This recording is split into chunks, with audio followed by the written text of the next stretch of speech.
Oke, selamat siang. Hari ini saya akan menjelaskan tentang rancangan pembelajaran semester ya yang harus saya sampaikan supaya ketika kalian belajar di semester ini sudah tahu apa yang harus dipelajari mulai dari awal sampai akhir nanti ya. Kemudian kalau ada tugas-tugasnya apa saja itu sudah disampaikan di dalam sini. Oke. Kemudian deskripsi mata kuliah ini adalah membahas mengenai pemrosesan bahasa alami yang terkait dengan AI, terus komputasi linguistik serta interaksi antara komputer dan bahasa manusia ya. Jadi ditekankan di sini adalah bahasa manusia yang dikenali oleh komputer nantinya gitu ya. Nah, sehingga ketika tujuan pembelajaran ini supaya kalian bisa tercapai, maka tujuannya adalah supaya Anda sebagai mahasiswa dapat membuat komputer melakukan tugas berguna yang melibatkan bahasa manusia, seperti komunikasi manusia-mesin, meningkatkan komunikasi manusia-mesin, ya, atau melakukan prosesan terhadap tulisan atau ucapan. Ya.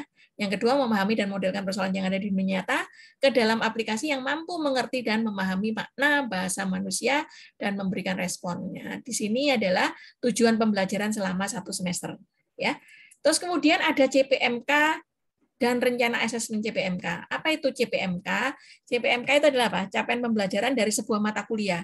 Nah, di sini capaiannya adalah ada 2 capaian. Yang pertama adalah CPMK 1, yaitu memahami konsep AI-nya. Nah, sedangkan yang kedua adalah mampu menganalisis data berupa teks maupun suara bahasa alami atau manusia secara logis, kritis, inovatif. Ya.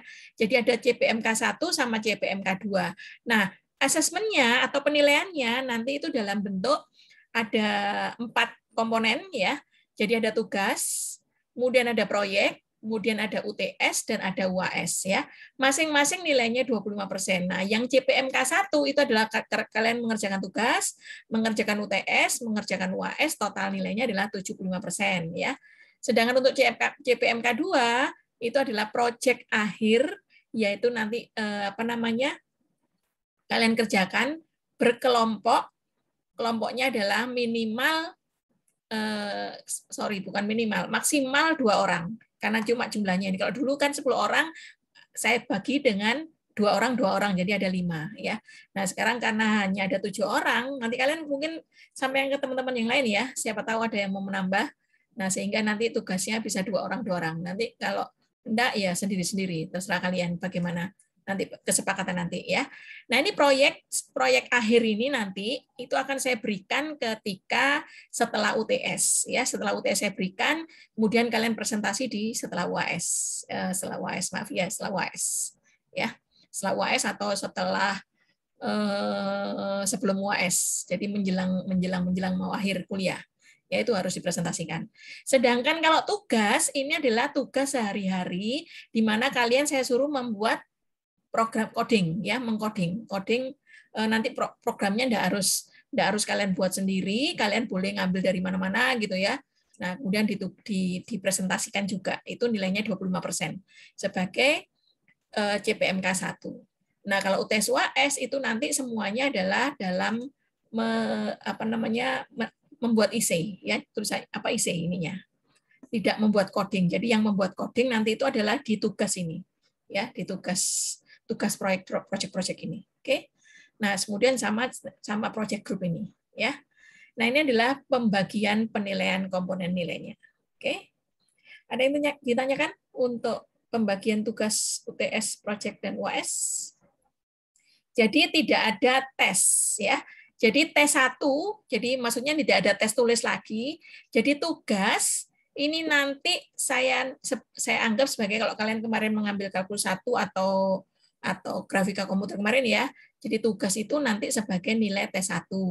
Project ini sebagai nilai tes 2 ya. Kemudian ada UTS sama ada UAS. Oke? Gitu. Ada yang tanyakan? Kalau tidak, saya lanjut ya. Nah, jadi apa saja yang harus kalian pelajari selama 1 semester? Pokok bahasanya adalah pertama kalian yaitu belajar hari ini Introduction to NLP ya, Natural Language Processing. Terus kemudian yang kedua adalah belajar N-gram Language Modeling atau model. Yang ketiga adalah belajar post tagging. Yang keempat adalah Hidden Markov Model. Kelima adalah Conditional Random Field. 6 Syntactic Parsing. 7 Statistical Parsing 1 ya. Sedangkan yang ke-8 Kemudian UTS. Nah, ini materinya ya, kemudian UTS. Nah, kemudian di UAS itu bahannya adalah statistical parsing 2, ada words and disambiguation, kemudian ada vector space, kemudian ada semantic role labeling, semantic parsing yang kedua, dan kemudian ada summary, review, dan kemudian ada project ini nanti dipresentasikan, ya. Nah, supaya nanti tidak mencar pengalaman yang kemarin, ini materi yang diberikan oleh Petra ya, yang diajarkan untuk mata kuliah NLP ini. Nah, tapi nanti ketika saya ujian, part of speed tagging ini ya, yang ini ya nomor 3 ini sebenarnya merupakan gabungan dan nanti dipakai ketika kalian mengerjakan statistik parsing ya, statistical parsing 1 sama parsing 2. Nah, kemudian sama semantik parsing 1 sama semantik parsing 2. Jadi untuk apa namanya post tagging ini ikut di UAS ya. Jadi nanti yang ikut di UTS itu hanya ini, Introduction to NLP, N-gram, kemudian Hidden Markov Model, Conditional, Random Field, sama Syntactic Parsing ya. Bahkan Syntactic Parsing mungkin juga ikut bahan UAS kayak gitu ya. Nah, seperti nanti kondisi kita berjalan aja, tapi materi nanti urutnya adalah seperti ini ya yang akan saya berikan. Oke, sampai dengan ujian akhir nanti. Ini adalah pokok bahasan dari RPS setiap minggunya, ya.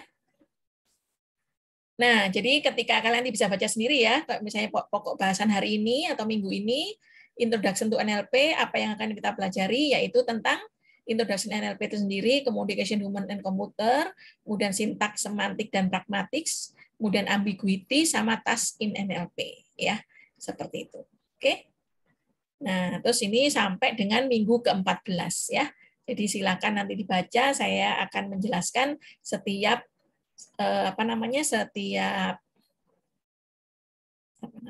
setiap minggunya ya, akan kita ikuti yang tadi itu. Oke.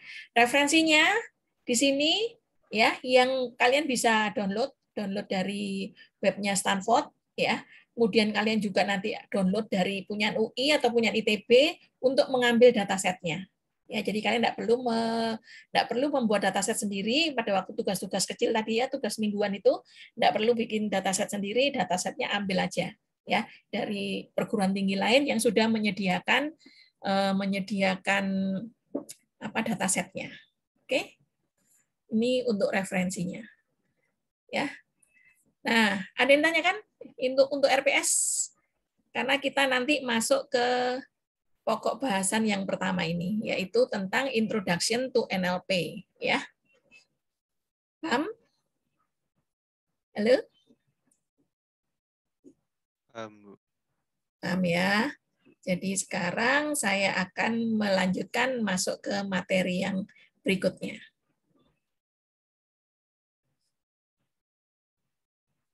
Oke, sekarang saya new share untuk materi yang pertama.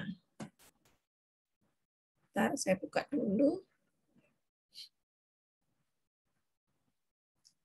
Nanti silakan bertanya ya, karena NLP ini lebih banyak saya yang ngomong nantinya ya.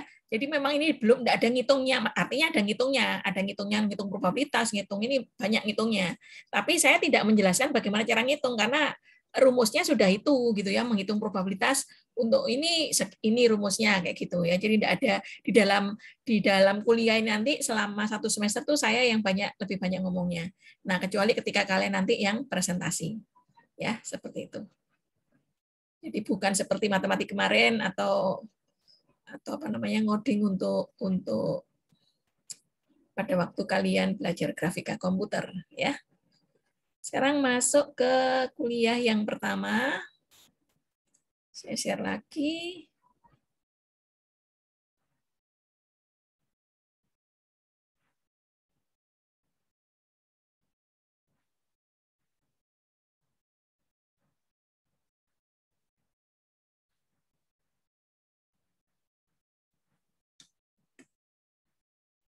Ya. Oke, sudah terlihat ya? Yaitu Introduction to NLP. Ya. Nah, pertanyaannya sekarang adalah apa yang dimaksud dengan NLP? Apa NLP itu ya? Kalau saya buatkan gambarnya bahwa ada computer science atau ada ilmu komputer, kemudian ada linguistik yaitu ilmu bahasa ya. Nah, apabila di dalam ruang lingkup komputer science ini adalah ada AI-nya, kemudian digabung dengan ada machine learning-nya, maka posisi intersection dari dua himpunan computer science sama linguistik inilah yang dimaksud dengan NLP. Jadi NLP merupakan irisan dari computer science, linguistik, merupakan bagian dari AI dan machine learning, ya seperti itu. Oke. Nah, jadi NLP di sini adalah salah satu bidang ilmu komputer, kecerdasan buatan, dan bahasa atau linguistik yang berkaitan dengan interaksi antara komputer dan bahasa alami manusia. Nah, seperti bahasa Indonesia atau bahasa Inggris ya. Nah, ini kalau berdasarkan Wikipedia ya. Kalau berdasarkan MUNI itu NLP merupakan bagian dari komputasional linguistik ya. Nah, di sini menyangkut bagaimana metode komputasi dapat membantu pemahaman bahasa manusia ya. Jadi sekarang Google itu menggiatkan tentang NLP ini, jadi dia sudah belajar apa namanya bagaimana cara dia merevisi gitu ya. Misalnya kalian menuliskan keyword salah tulisannya, dia itu sudah bisa merevisi si Google ini. Terus kemudian kalau kalian menuliskan sesuatu menginginkan dengan keyword beberapa atau semua satu paragraf kalian masukkan ke dalam Google itu di dalam Google searching-nya itu, maka dengan sendirinya dia juga bisa mencarikan ya yang kemiripannya ada di sana. Jadi sekarang itu Google ini sudah benar-benar seperti kamus dunia gitu ya, kamus dunia. Apapun yang kalian cari pasti akan ditemukan ya, seperti itu. Oke, apalagi kalau kalian keyword-nya itu pas gitu ya, maka dengan sendirinya kalian akan mendapatkan sesuai dengan apa yang kalian inginkan. Baik itu teks, video maupun gambar ya, itu semua sudah tersedia. Itu hebatnya Google sekarang. Nah, jadi kalau kita belajar NLP, tujuannya apa? Yaitu membuat komputer melakukan tugas berguna yang melibatkan bahasa manusia. Terus kemudian tugas seperti mengaktifkan komunikasi manusia-mesin, meningkatkan komunikasi manusia-manusia, atau sekedar melakukan pemrosesan teks atas atau ucapan yang berguna. Ya, nah ini berdasarkan Jurafsky and Martin. Ya, sedangkan NLP kalau berdasarkan Google istilahnya di sini digunakan untuk komunikasi antara manusia dan komputer seperti bahasa C dan C++ yang digunakan untuk membuat program. Jadi ketika kalian membuat sebuah aplikasi katakan ya, terus kemudian kalian menggunakan bahasa pemrograman tertentu gitu, C atau C++ atau apapun gitu ya bahasa pemrogramannya. Nah, kemudian kan ada komunikasinya lewat apa? Program itu bisa dijalankan, kemudian kalian bisa ada input gitu ya, terus kemudian kalian akan mendapatkan output setelah diproses gitu ya. Nah, itu merupakan bentuk sebuah komunikasi dengan bahasa komputer ya. Sedangkan bahasa yang diterima oleh komputer itu butuh untuk diproses ya dan dipahami terlebih dahulu supaya maksud dari user bisa dipahami dengan baik oleh komputer. Contohnya sekarang membuat aplikasi Google gitu ya. Nah, itu dia berinteraksi langsung. Oke. Dengan suara manusia. Ya.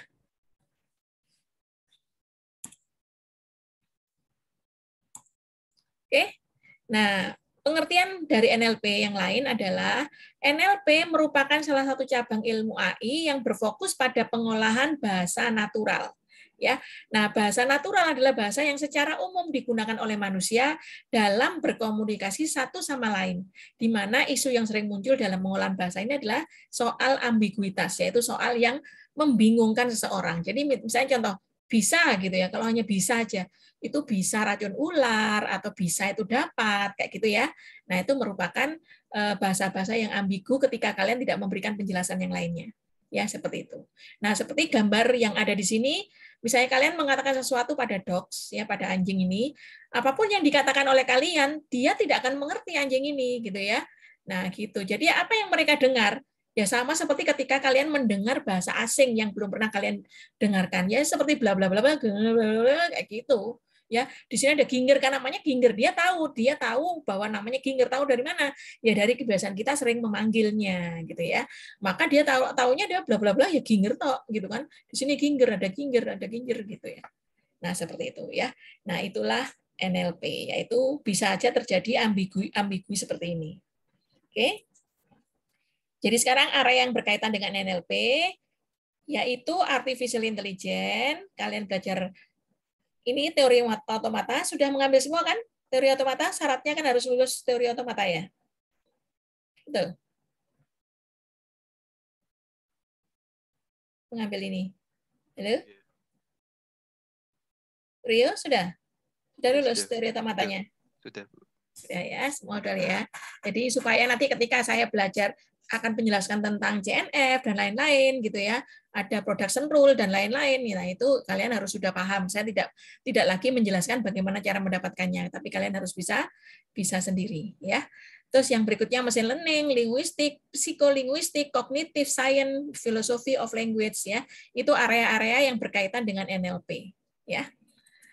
Nah, kemudian kita belajar yang namanya komunikasi. Tadi kan semua hubungannya adalah untuk komunikasi antara mesin dan manusia, ya. Jadi ketika kita belajar komunikasi, tujuan dalam produksi dan pemahaman bahasa alami adalah komunikasi ini, ya. Nah, sekarang komunikasi untuk pembicara itu seperti apa? Apabila ini adalah untuk speaker, maka ada istilah intention, generation, dan sintesis, ya. Apa itu masing-masing? Kalau intention berarti komunikasinya memutuskan kapan dan informasi apa yang harus dikirim ya, atau ini generasi strategis ya. Nah, terus kemudian mungkin memerlukan perencanaan dan pertimbangan tentang tujuan dan keyakinan dari agen. Nanti kalian akan apa namanya juga akan belajar yang namanya siapa nanti karakternya siapa ini gitu ya. Jadi misalnya saya punya kalimat saya makan nasi Padang di rumah makan Padang di kota Padang gitu misalnya ya. Nah, nanti siapa yang jadi intention atau siapa jadi agennya, siapa yang jadi subjeknya, siapa jadi objeknya, siapa jadi anunya macam-macam ya. Seperti itu. Macam-macam nanti dia akan pelajari ketika kalian UAS ya. Jadi UAS nanti akan saya berikan sebuah kalimat, kalian harus bisa membagi-bagi perannya itu apa di sana ya. Itu intention, kemudian kalau generation menerjemahkan informasi yang akan dikomunikasikan dalam representasi logis internal atau bahasa pemikiran ke dalam rangkaian kata dalam bahasa alami yang diinginkan atau di sini disebut dengan generasi taktis ya. Nah, yang sintesis itu mengeluarkan string dalam modalitas teks atau ucapan yang diinginkan ya. Jadi seperti itu. Ini apabila komunikasi untuk seorang pembicara ya atau speaker. Sekarang kalau untuk hear ya sebagai pendengar, komunikasi itu apa untuk pendengar? Yaitu bisa sebagai perception, bisa sebagai analisis dan bisa sebagai incorporation. Ya. Nah, kalau perception berarti memetakan modalitas input ke serangkaian kata, misal pengenalan karakter optik atau OCR atau pengenalan ucapan. Itu hearer, jadi pendengar itu bisa saja menjadikan dia sebagai persepsi, ya. Kalau dia menjadikan sebagai analisis komunikasi itu, dia menentukan konten informasi string. Jadi dia akan mempelajari bagaimana interpretasi sintaksisnya. Sintaksis itu lebih condong artinya apa? Sintaksis, yaitu tata tulis ya. Nah, otomatis kalau kalian mempelajari sebuah tata tulis, yang dibutuhkan adalah pengetahuan tentang parse tree-nya ya, parse tree-nya atau pohon parse ya. Yang benar yang menunjukkan struktur parse tree. Jadi misalnya sekarang saya punya tadi makan nasi Padang misalnya ya. Nah, nanti siapa yang menjadi root-nya dan kemudian anak-anak kalimatnya itu siapa dan seterusnya. Nah, itu adalah tata tulisnya ya. Nah, sedangkan kalau interpretasi semantik itu adalah sama dengan pengertiannya. Jadi kalimat yang kalian tulis tadi itu sudah tahu ada strukturnya gitu ya. Nah, berikutnya adalah apa artinya? Ya, misalnya tadi saya makan nasi Padang, apa arti dari itu ya, pengertian itu. Kalau misalnya kalian nanti yang kemarin belajar tentang matematika diskrit, maka di situ akan mendapatkan sebuah nilai kan, apakah dia benar ataukah dia salah. Nah, seperti itu. Ya. Nah, itu semantik kalau di matematika diskrit kemarin itu sama dengan kalian mendapatkan nilai kebenarannya ya. Kalau sintaksisnya adalah kalian mendapatkan yang penulisan dalam bentuk dan itu seperti apa, konektif logikanya ya, dalam bentuk dan, dalam bentuk atau dan seterusnya itu sintaksisnya seperti apa.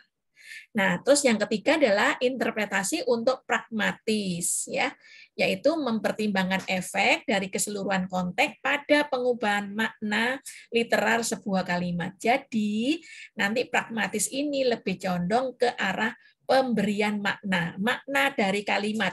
Itu akan dipelajari juga di UAS nanti. Ya, seperti itu. Oke. Nah, sedangkan kalau komunikasi untuk pendengar yang lain, yang ketiga adalah incorporation, yaitu memutuskan apakah akan mempercayai content string dan menambahkannya ke pangkalan pengetahuan atau tidak. Ya, seperti itu. Oke.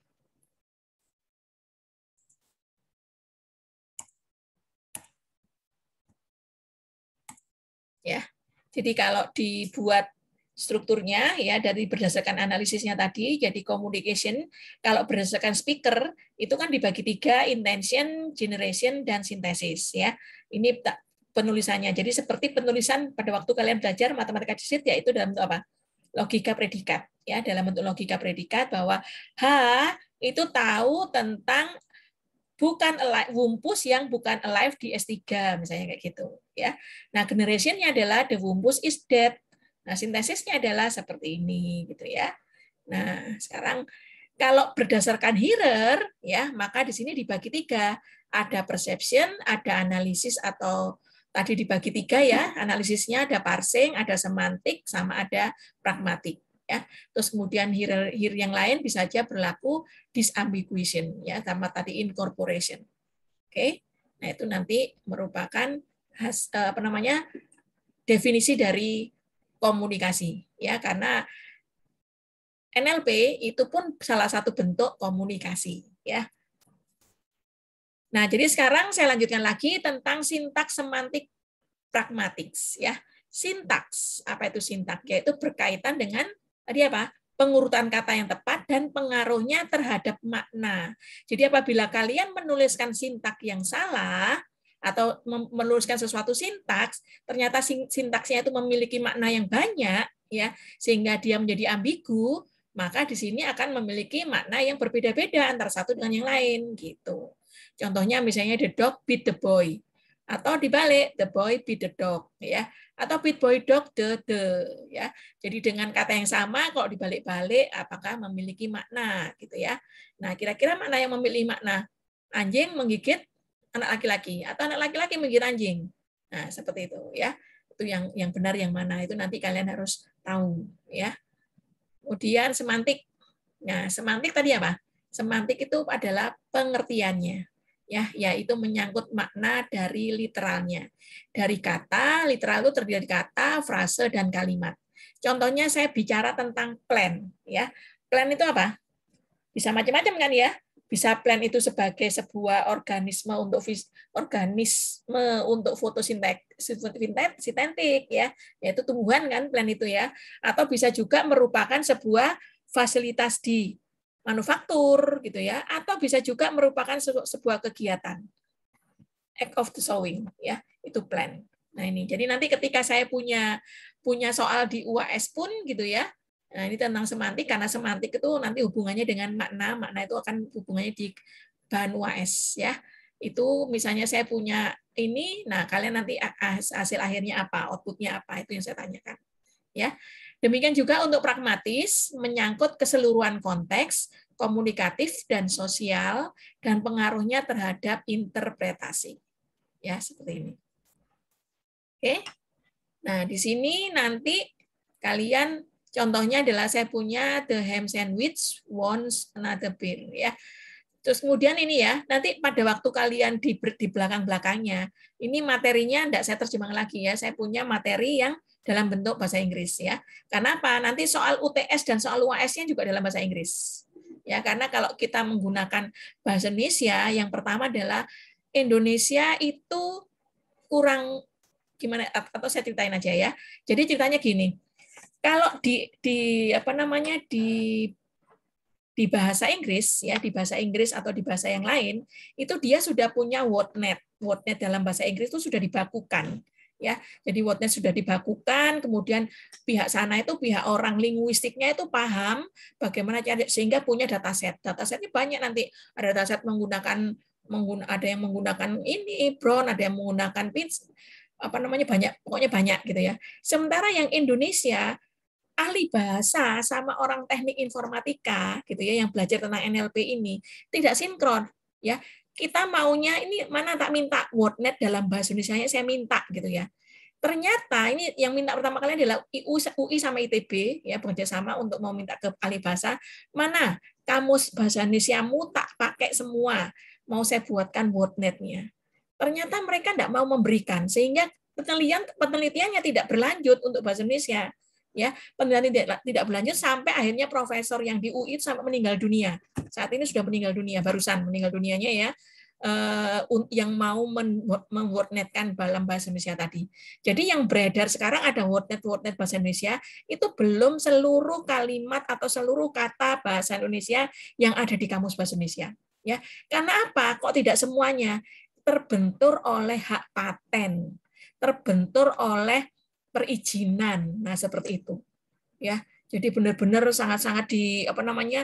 Istilahnya ini punyaku, ini temuanku istilahnya kayak gitu ya. Temuanku kayak misalnya online katanya kan jadi daring gitu ya. Kalau offline jadi luring gitu kan. Itu benar-benar dikip sama sana enggak boleh menggunakan seenaknya, harus ada izin. Nah, izinnya tidak diberikan sampai sekarang untuk dibuatkan WordNet. Padahal begitu kalian sudah punya dataset dalam bahasa Indonesia seluruh kamus besar bahasa Indonesia itu di WordNet kan ya, jadi di ini kan.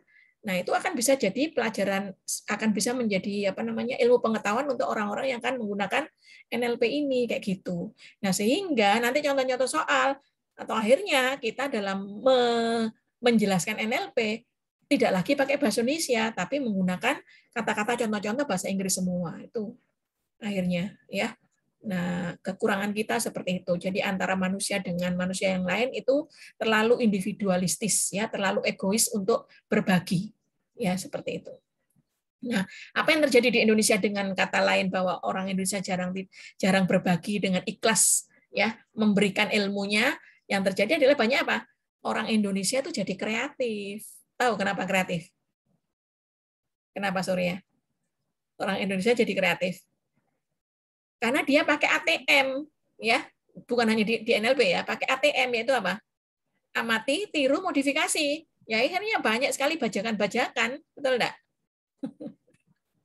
Gitu, dia enggak mau beli aslinya ya, langsung bajak atau kalian mungkin ini langsung apa? Kalian enggak beli. Langsung apa? Saya kira ATM itu maksudnya beli, Bu.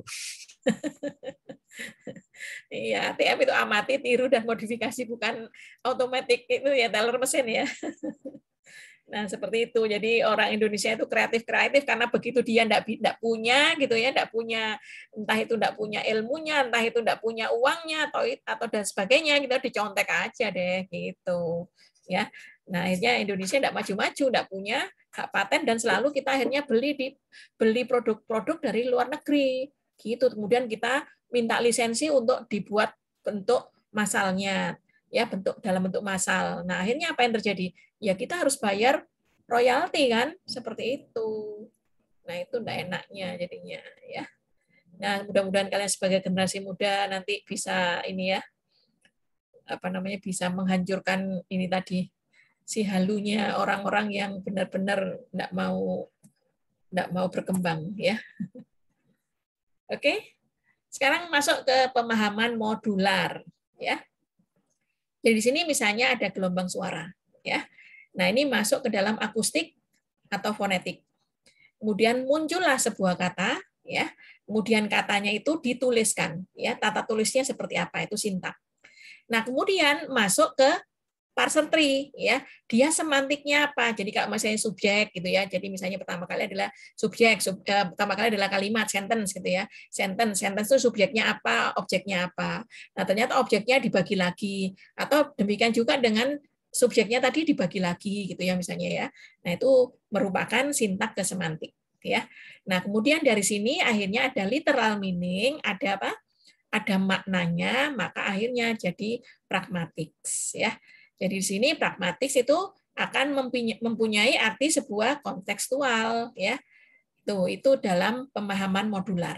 Oke. Sekarang yang dimaksud dengan ambigu, ya, atau ambiguity.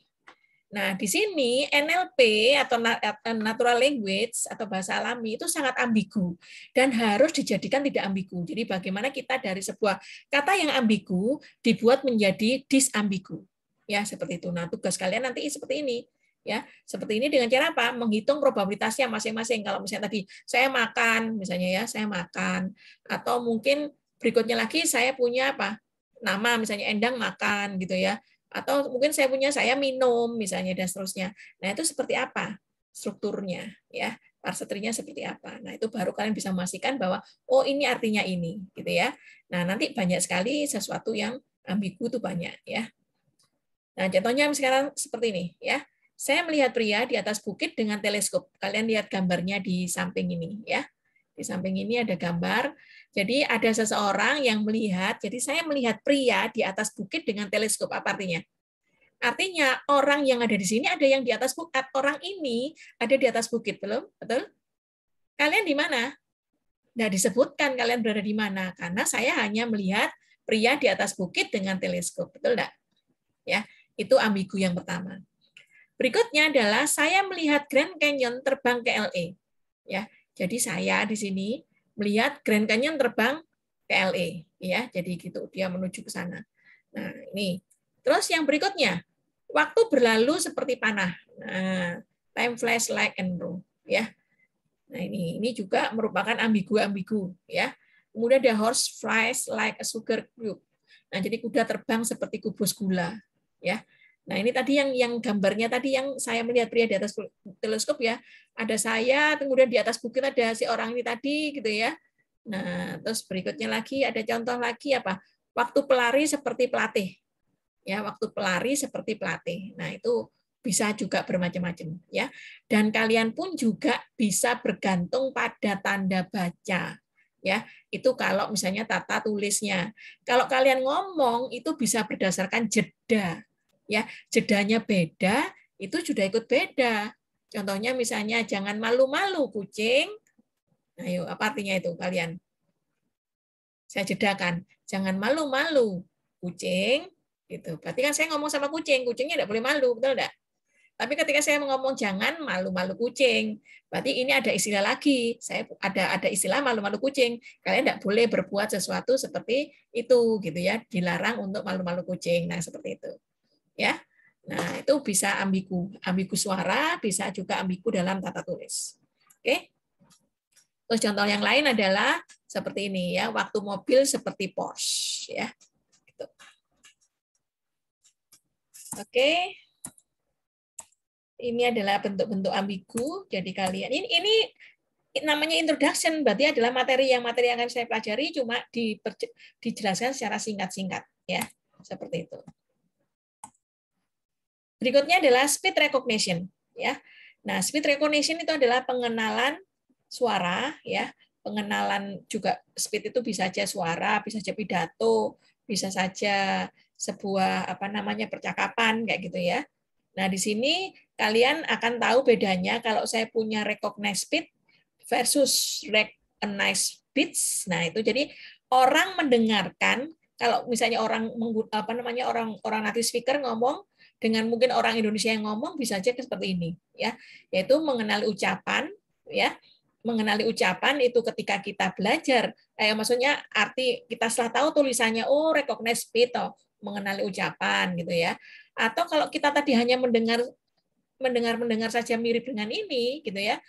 Nah, ini bisa jadi justru artinya apa? Merusak pantai yang bagus. Nah, beda banget kan seperti itu ya. Nah, kemudian apa ini? Youth in Asia. Nah, ini pemuda di Asia. Tapi ada orang yang pernah mendengarnya adalah apa? Kalau berdasarkan ucapannya. Euthanasia, euthanasia gitu ya. Jadi ternyata ini euthanasia, di sini pemuda di Asia. Jadi sudah berbeda. Ya. Oke.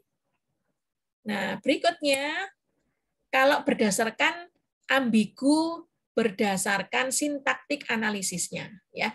Jadi dia menuliskan tata tulisnya ya. Contohnya di sini. I ate spaghetti with chopstick. Nah, ini artinya bahwa apa? Saya makan spaghetti dengan sumpit ya. Nah, dengan sumpit itu artinya bahwa sumpit ini sebagai alat ketika dia makan spaghetti, ya. Tapi kalau di sini saya punya I ate spaghetti with meatballs, artinya apa? Saya makan spaghetti dengan bakso. Nah, spaghetti sama bakso ini tadi bercampur dalam satu piring dan kemudian kita makan gitu. Padahal sama-sama dengan menggunakan with, ya. Nah, itu ambigunya di sana. Ya, paham ya? Nah, silakan ada yang bertanya? Bentuk semantiknya ya, bagaimana kalau kita ambigu berdasarkan semantik analisis ya. Ada menuliskan, jadi semantik kan tadi apa? Pengertiannya ya. Kalau tadi tata tulisnya. Ada anjing, anjing ada di pena ya. Di versusnya ada tinta ada di pena. Jadi sama-sama pen, di sini bisa saja pengertian berbeda kan. Tinta ada di pena berarti dia bisa saja ada cairan yang di dalam pena itu disebut dengan tinta. Tapi kalau ini anjing ada di pena, mungkin enggak anjing itu cair seperti ink tadi. Enggak mungkin kan? Tapi bisa anjing itu ada di pena, jadi mungkin ada gambar fotonya atau dan lain-lain ya. Nah, itu sudah berbeda, sama-sama pen tapi dia memiliki arti yang beda ya. Sama juga dengan yang kalimat kedua ya, saya meletakkan tanaman di jendela ya, sama-sama plant di sini, tapi bisa juga saya apa? Ford put the plant in Mexico. Jadi Ford meletakkan tanaman di Meksiko. Jadi sudah berbeda ya. Gitu. Oke. Sama-sama the plant kan? Oke, siapa yang belum paham? Saya lanjutkan ke berikutnya ya.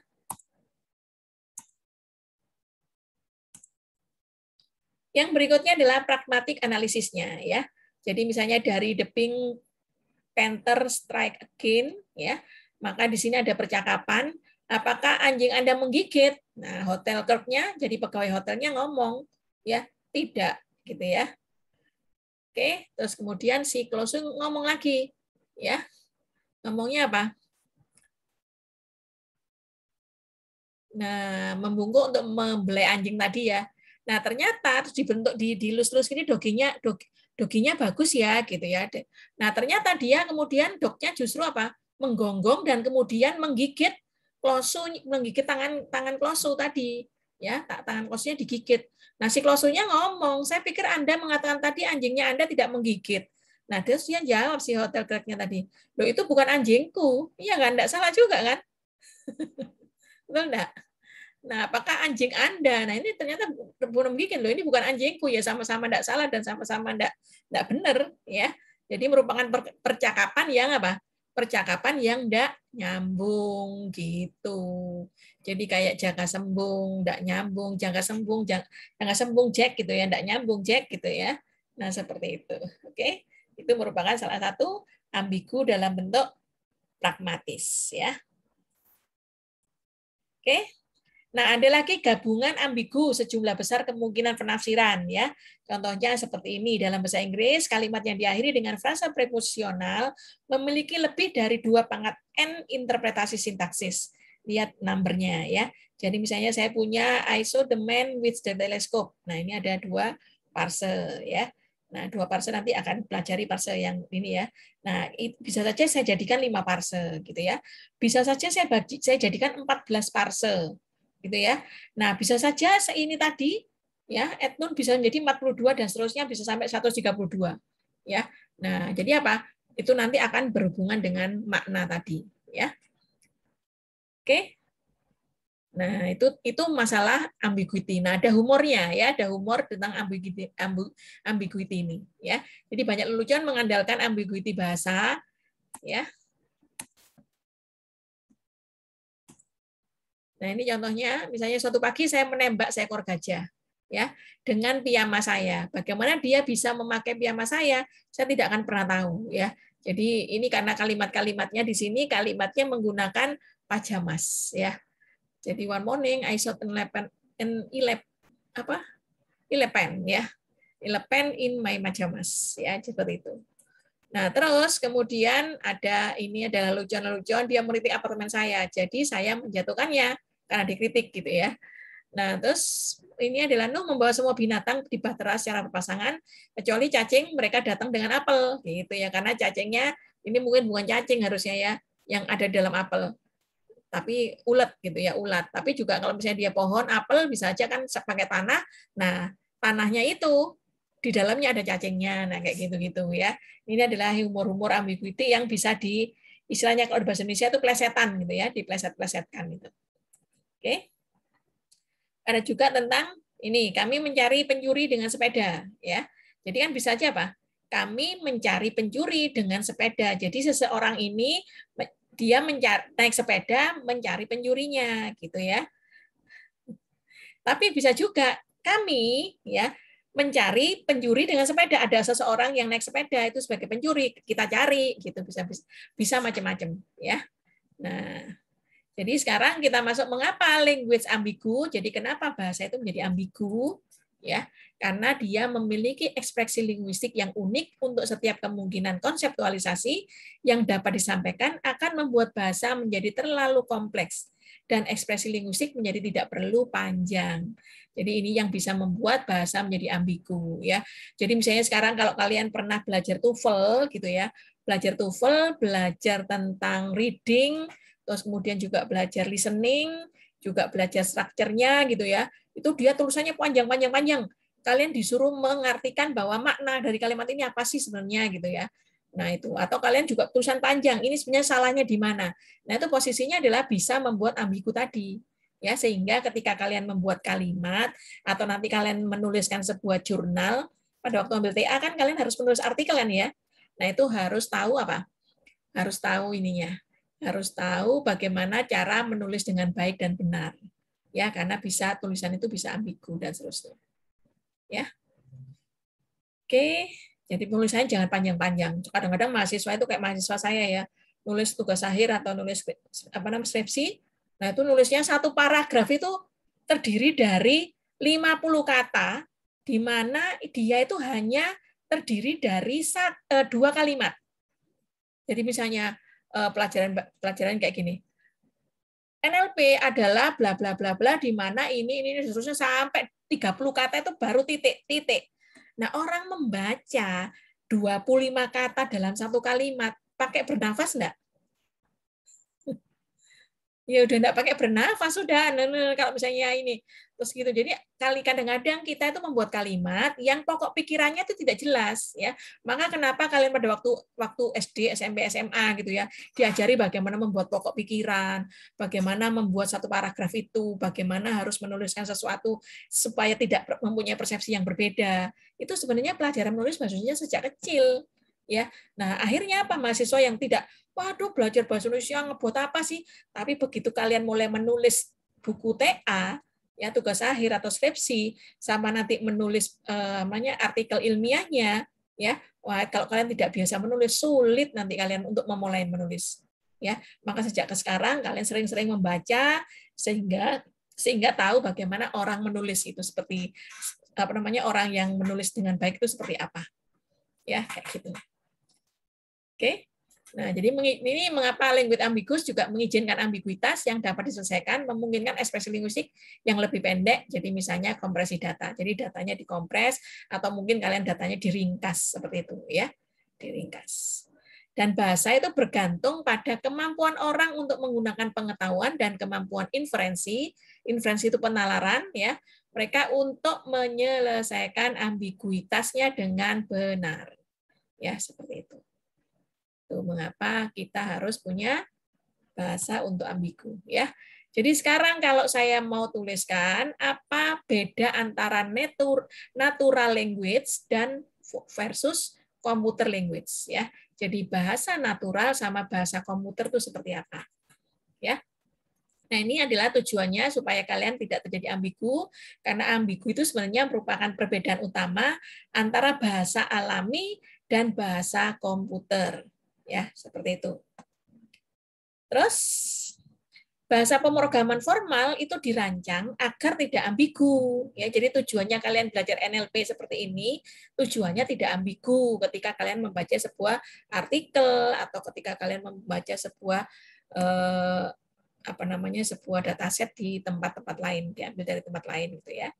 Yaitu dapat ditentukan oleh tata bahasa yang menghasilkan parse unik untuk setiap kalimat dalam bahasa tersebut.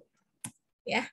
Jadi bahasa pemrograman juga dirancang untuk penguraian yang efisien atau deterministik, yaitu mereka adalah deterministik context-free language. Ya. Jadi nanti ada deterministik context-free grammar dan seterusnya. Ya, itu sudah kalian pelajari ketika kalian belajar teori bahasa dan otomata. Ya, seperti itu. Ini kalimat dalam DCFL dapat diurai dalam waktu ON, jadi dicari complexity time-nya. Ya, seperti itu. Itu tujuan pertama adalah mencari supaya kalian tidak panjang ini ya ON-nya. Berikutnya tentang NLT ya, Natural Language Task. Jadi kalian boleh ngambil dari sini nanti ya. Apa itu NLT? Yaitu memproses teks bahasa alami yang melibatkan berbagai hal, ya. Yaitu apa saja? Yaitu sintaktik task, semantik task, dan pragmatic task dalam edition 2, kemudian juga other problem. Jadi sama, ya, sama ininya. Nanti kalian juga mengambilnya dari sini, NLT, ya. Oke. Nah, sedangkan sintaktik task, ya. Sekarang apa itu sintaktik task? Yang pertama adalah kalian akan belajar bagaimana mensegmentasi kata, ya, melakukan pemotongan-pemotongan kata, atau memecah serangkaian karakter atau grimes menjadi urutan dari kata-kata tersebut, ya. Terus dalam beberapa bahasa, ya, dalam beberapa bahasa tertulis misalnya saya menggunakan bahasa Cina. Nah, kata tidak dipisahkan oleh spasi, ya. Jadi nuliskan kata kalian, wah, ini mungkin kalian pinter, saya sama sekali tidak bisa gitu ya. Itu tidak ada spasi, tapi orang yang bisa membaca tahu ya bahwa ini berhentinya di sini, kayak sama dengan bahasa Jepang, ya, itu pakai huruf kanji dan seterusnya gitu ya. Nah, itu juga ada yang tidak pakai spasi. Ya, jadi kalian harus tahu sendiri word segmentation-nya ya. Nah, Indonesia yang paling enak ya, bahasa Indonesia, bahasa Inggris gitu ya. Itu ada spasi-spasinya. Yang tidak enak lagi adalah bahasa Jerman. Pernah enggak kalian belajar bahasa Jerman? Ya. Jadi ada sebuah kata di mana banyak konsonannya. Vokalnya hanya satu. Coba kalian nanti mencari bahasa. Jadi bahasa Jerman itu adalah bahasa yang tersulit di dunia. Ya. Kenapa? Karena banyak konsonan yang berderet, ya, konsonan yang berderet, sementara hanya ada 1-2 vokal saja. Ya. Kalau Indonesia paling banyak apa? Berapa konsonan? Kayak misalnya saya punya struktur gitu ya. Nah, struktur. Nah, ini masih STR. Nah, baru 3 ya kan? Baru 3 sudah ada vokalnya. Jadi enggak ini. Kalau bahasa Jerman itu ada JSK, baru O, L, misalnya kayak gitu ya. Hanya di sini bacanya kayak panjang. Coba kalian Google ya. Kata dalam bahasa Jerman yang memiliki konsonan yang sangat panjang atau banyak akan muncul nanti ya. Jadi Indonesia itu kalimatnya itu selalu ada, mungkin kalau kalian belajar ada pada waktu dulu SD atau SMP atau SMA ya, pola kalimat. Ya. Jadi kalau di sini pola kalimatnya apa? Struktur itu konsonan, sudah vokal ya, sudah kafe ya. Ini struk. Terus kalau ini berikutnya adalah KVK ini ya. Ini KVK adalah silabel, berdasarkan silabelnya. Tahu silabel itu apa? Yaitu berdasarkan suku kata. Jadi struktur itu terdiri dari apa? Terdiri dari 2 suku kata. Jadi struk yaitu dengan pola kalimat KKVK, sama kemudian silabel yang kedua adalah tur, yaitu KVK, kayak gitu polanya. Ya. Jadi kalau kalimat bahasa Indonesia kalau tidak salah kurang lebih konsonannya berjajarnya 4 atau 5 saja. Coba kalian mencari, ada enggak yang 4 ya? 4 deretan konsonan. Kayaknya enggak ada yang lebih dari 4 konsonan. Sudah ada vokalnya ya, seperti itu. Oke. Nah, sekarang bahkan dalam bahasa Inggris karakter selain spasi dapat digunakan untuk memisahkan kata, misal ya, ig itu kalau bisa pakai ig, bisa pakai example ya. Titik bisa pakai titik koma, bisa pakai titik, pakai straight titik 2, pakai kurung dan seterusnya ya. Jadi contoh dari URL bahasa Indonesia ya, misalnya kalian punya jamdesak.com. Nah, ini sebenarnya penulisan dalam ini ya, dalam ini sudah disepakati bersama bahwa untuk penulisan sebuah URL dalam bahasa Inggris tuh ataupun dalam bahasa Indonesia saat ini kalian menuliskan selalu tanpa ada spasi ya untuk seperti ini. Tapi kalau artinya sebenarnya ini bukan jam, terus ada spasi de, spasi sub ya. Terus kemudian spasi lagi ada .com ya. Nah, seperti itu. Oke.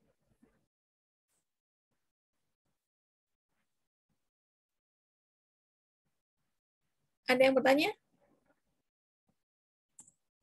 Nah, terus berikutnya adalah morphological analysis ya. Analisis morphological, morfologi itu apa? Adalah bidang linguistik yang mempelajari tentang struktur internal kata. Ya.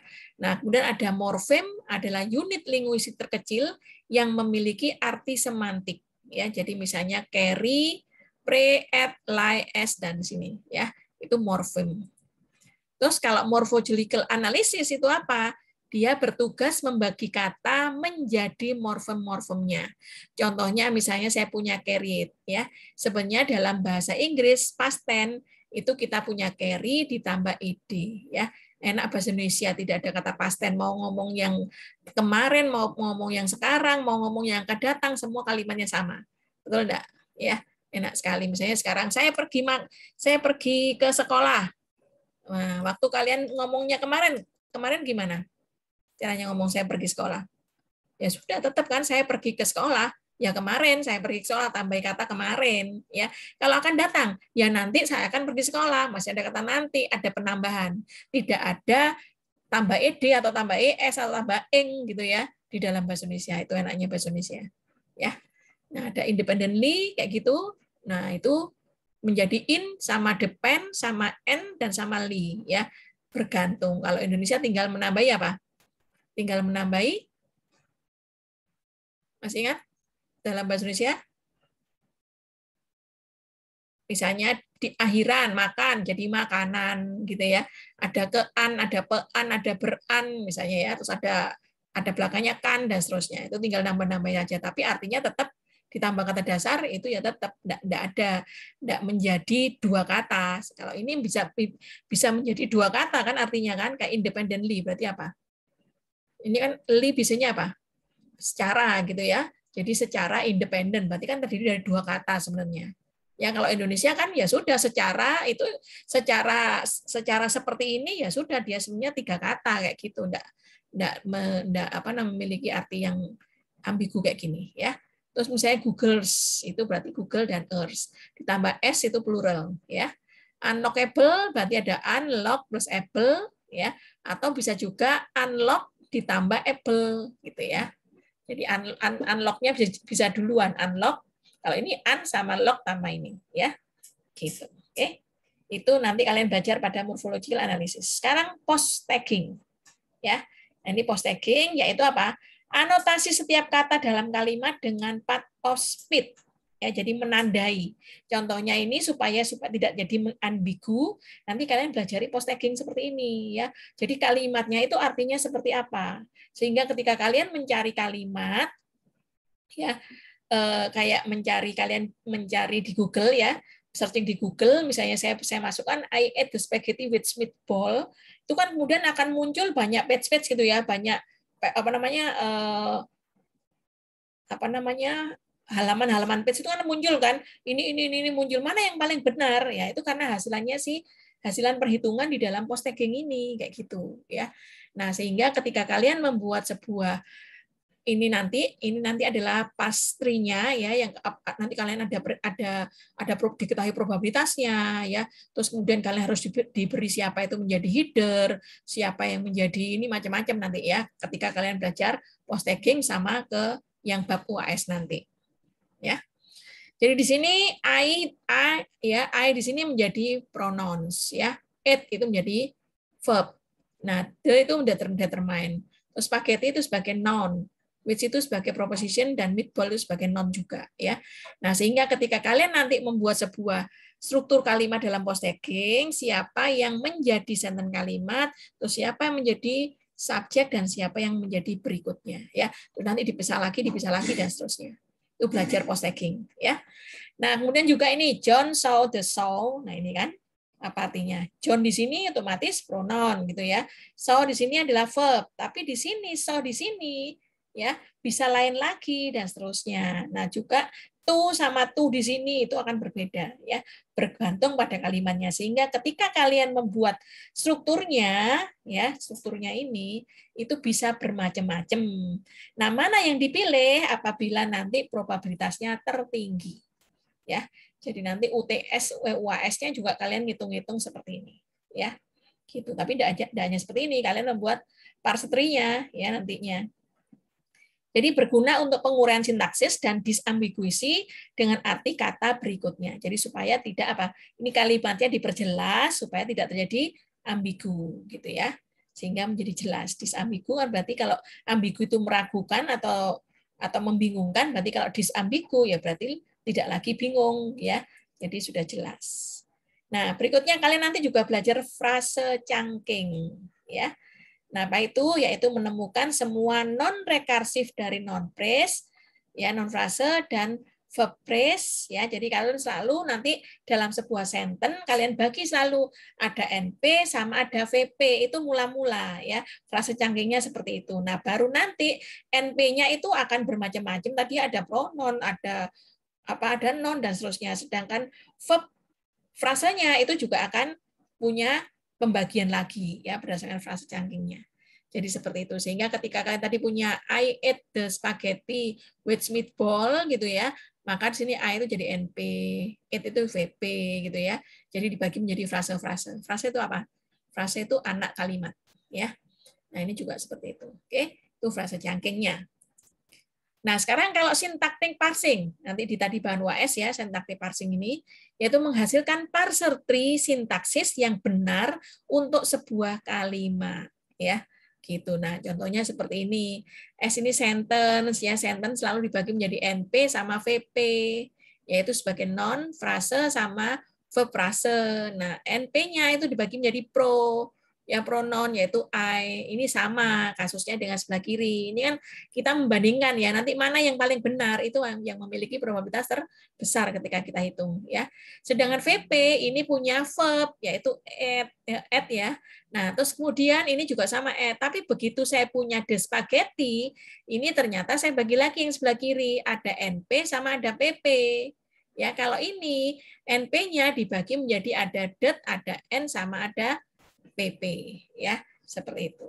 Nah, itu nanti akhirnya kalian membuat seperti ini. Mana yang benar? Ya sudah, nanti akan diketahui bagaimana bentuk production rule-nya ya. Jadi production rule-nya seperti apa? Nah, itu. Oke. Berikutnya adalah semantik task ya. Kalian akan belajar semantik task di sini.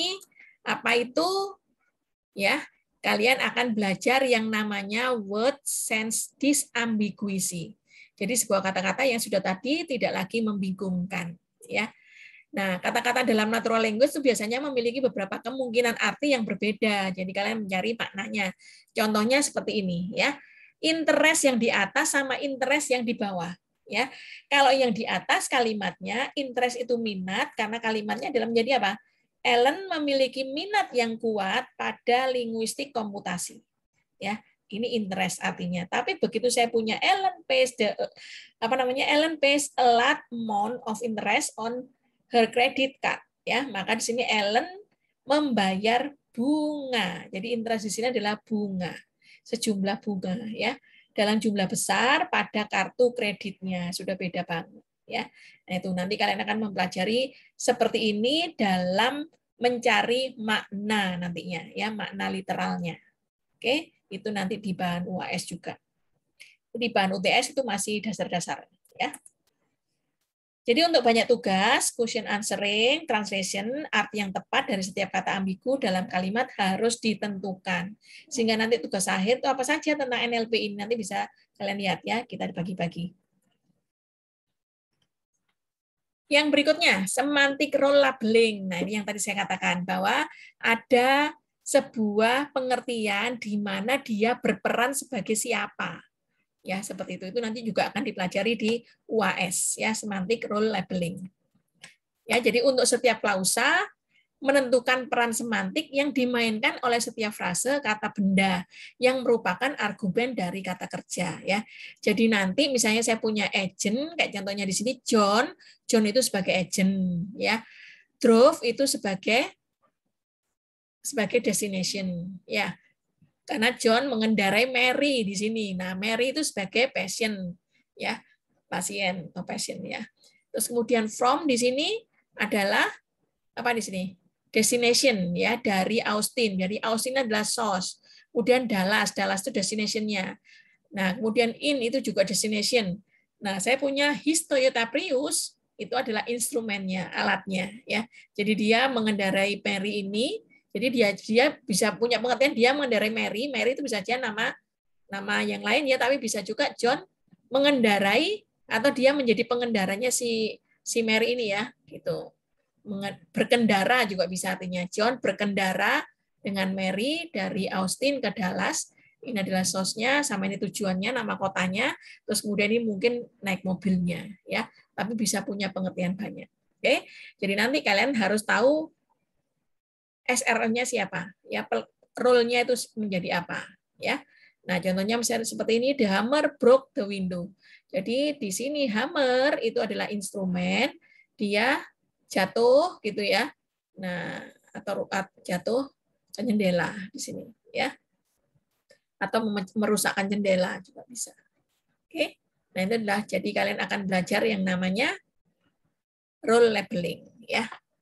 Dari kalimat yang ada. Jadi sekarang juga mengacu pada case role analysis-nya ya, thematic analysis dan shallow semantic parsing. Jadi nanti ini semua kalian harus tahu analisa dia kasusnya dia berperan sebagai apa atau temanya menjadi apa. Kemudian shallow semantic parsing-nya dia apa sehingga memastikan perannya itu apa.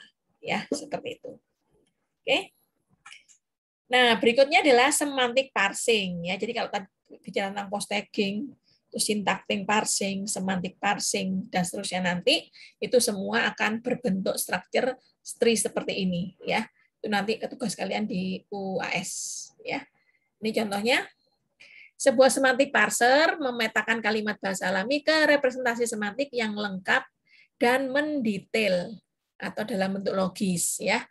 Di sini saya punya Javier, kalau dibaca seperti logika predikat ya, Javier menyukai pizza ya, jadi likes dalam kurung Javier, pizza ya di sini. Maka di sini kalian akan tahu ini sentence-nya adalah Javier likes pizza gitu ya. Maka di sini saya punya Javier itu sebagai noun, Javier non frase, kemudian verb frasenya adalah apa? Likes tadi ya. Jadi X likes pizza. Jadi X-nya di sini predikatnya.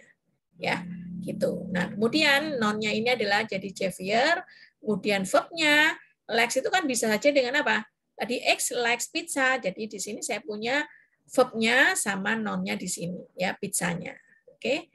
Jadi likes ini adalah verb-nya dari kata VP tadi, sedangkan pizzanya itu sebagai noun-nya. Sehingga akhirnya dia bermakna like dan bermakna pizza. Sehingga Javier like pizza, ya hasilnya. Sehingga dipastikan kalian akan benar ya dalam membuat semantik parsingnya, artinya sama seperti yang ada di pikiran kita ya, seperti yang ada di tulisan. Oke. Berikutnya untuk banyak aplikasi, output yang diinginkan segera dapat dieksekusi oleh program lain. Jadi kalian nanti akan bisa mengeksekusi hasilnya seperti apa. Ya. Contoh, mapping in English database query to Prolog. Jadi di sini adalah bagaimana memetakan database bahasa Inggris ya. Nah, ini ke dalam bahasa Prolog. Prolog itu adalah programming logistik. Ya. Programming logic ya. Jadi Prolog dulu kalian sekarang tidak ada. Dulu ada yang namanya bahasa Prolog ya. Seperti itu. Ya, ini namanya bahasa Prolog itu seperti ini. Seperti penulisan predikat ya. Terus predikat. Berikutnya adalah textual entailment. Jadi sekarang apa yang dimaksud dengan textual entailment ini yaitu untuk menentukan ya, untuk menentukan apakah satu kalimat bahasa alami memerlukan atau menyiratkan bahasa lain di bawah interpretasi biasa. Jadi textual entailment itu bisa saja sebuah kalimat itu memiliki siratan yang berbeda, ya, gitu, atau memerlukan pengertian yang berbeda sehingga dia supaya tidak jatuh di interpretasi yang lain, ya, seperti itu. Itu textual entailment. Nah, contohnya misalnya, ya, ini di dalam menggunakan challenge bahasa Pascal, ya. Jadi misalnya saya punya seperti ini, ya teksnya seperti ini. Nah, akhirnya kalimatnya apa? Kalimatnya ini hipotesisnya adalah Yahoo membeli overture, ya. Nah, akhirnya apa entailment-nya? Hasilnya apa? Kita sebut true, dari kalimat ini benar, ya. Nah, berikutnya ada kalimat teks ini lagi, Microsoft rival dari Sun Microsystem.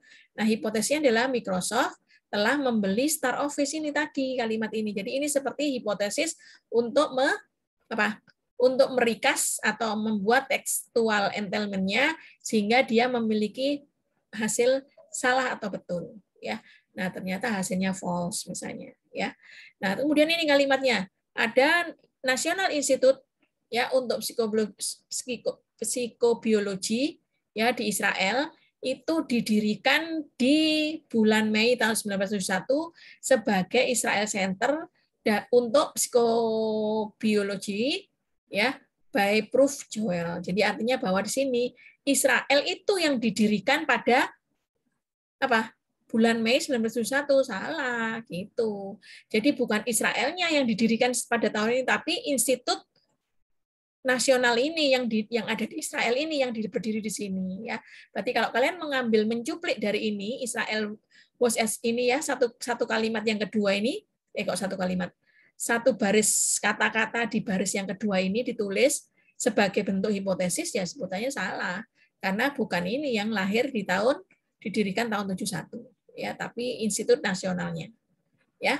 Nah, kalau kalian mengambil di sini Israelnya ini, ya, jadi sejak formasi tahun 1948 Israel itu banyak berada karena Israel tadi masuk ke dalam istilahnya di mana itu? Apa itu? Israel biasanya bertikai sama siapa? Palestina. Palestina, ya. Jadi Palestina. Nah, ini ternyata Israel ini dia memang benar-benar didirikan tahun 98, dia mulai berada menjadi negara-negara di tetangga-tetangganya adalah orang-orang Arab, negara-negara Arab seperti itu. Nah, ini yang kalimat ini benar, ya, gitu. Jadi kalau yang atas ini bukan Israelnya yang didirikan tahun 71. Oke. Nah, ini adalah untuk menentukan entailment atau itu. Nah, akhirnya kalian juga ini sebagai hasil apa? Sebagai hasil akhir ketika kalian sudah membuat tekstualnya, membagi-bagi tadi itu, ya, buat segmentation-nya. Oke. Nah, berikutnya kalian juga belajar pragmatis atau diskostas, ya, yaitu anafora, resolusi atau co-reference. Di sini kalian akan menentukan, ya, frase yang mana dalam dokumen itu mengacu pada entity yang sama, ya. Contohnya misalnya saya punya John put the carrot on the plate and ate it, ya. Jadi artinya di sini apa sekarang? Di sini John meletakkan ada wortel pada piring dan kemudian dia memakannya. Maka it itu siapa? It itu apakah plate atau carrot? Ayo. Ya tentunya kalau namanya memakannya otomatis it-nya itu bukan plate tapi carrot, wortel, ya, yang dimakan bukan piringnya tapi wortel di atasnya piring, ya. Gitu. Nah, contoh berikutnya adalah ini, ya. Bush, ya. Bush memulai perang di Irak, ya, tetapi presiden memerlukan concern di Kongres. Jadi dia harus berbicara pada Kongresnya, ya. Nah, kalimat di sini presiden itu siapa yang jadi presiden? Ya Bush tadi itu, ya, karena dia punya jabatan presiden, ya. Nah, kemudian beberapa kasus yang membutuhkan alasan yang sulit. Nah, misalnya kayak gini, ya. Today was Jack's birthday, ya. Kemudian Penny dan Janet pergi ke store, ya. Kemudian mereka membeli apa? Membeli hadiah, ya. Nah, kemudian Jane memutuskan untuk membeli layang-layang. Nah, terus kemudian si Penny berkata, jangan itu, gitu, ya. Nah, kemudian Jack tetap memiliki sebuah layang-layang, ya.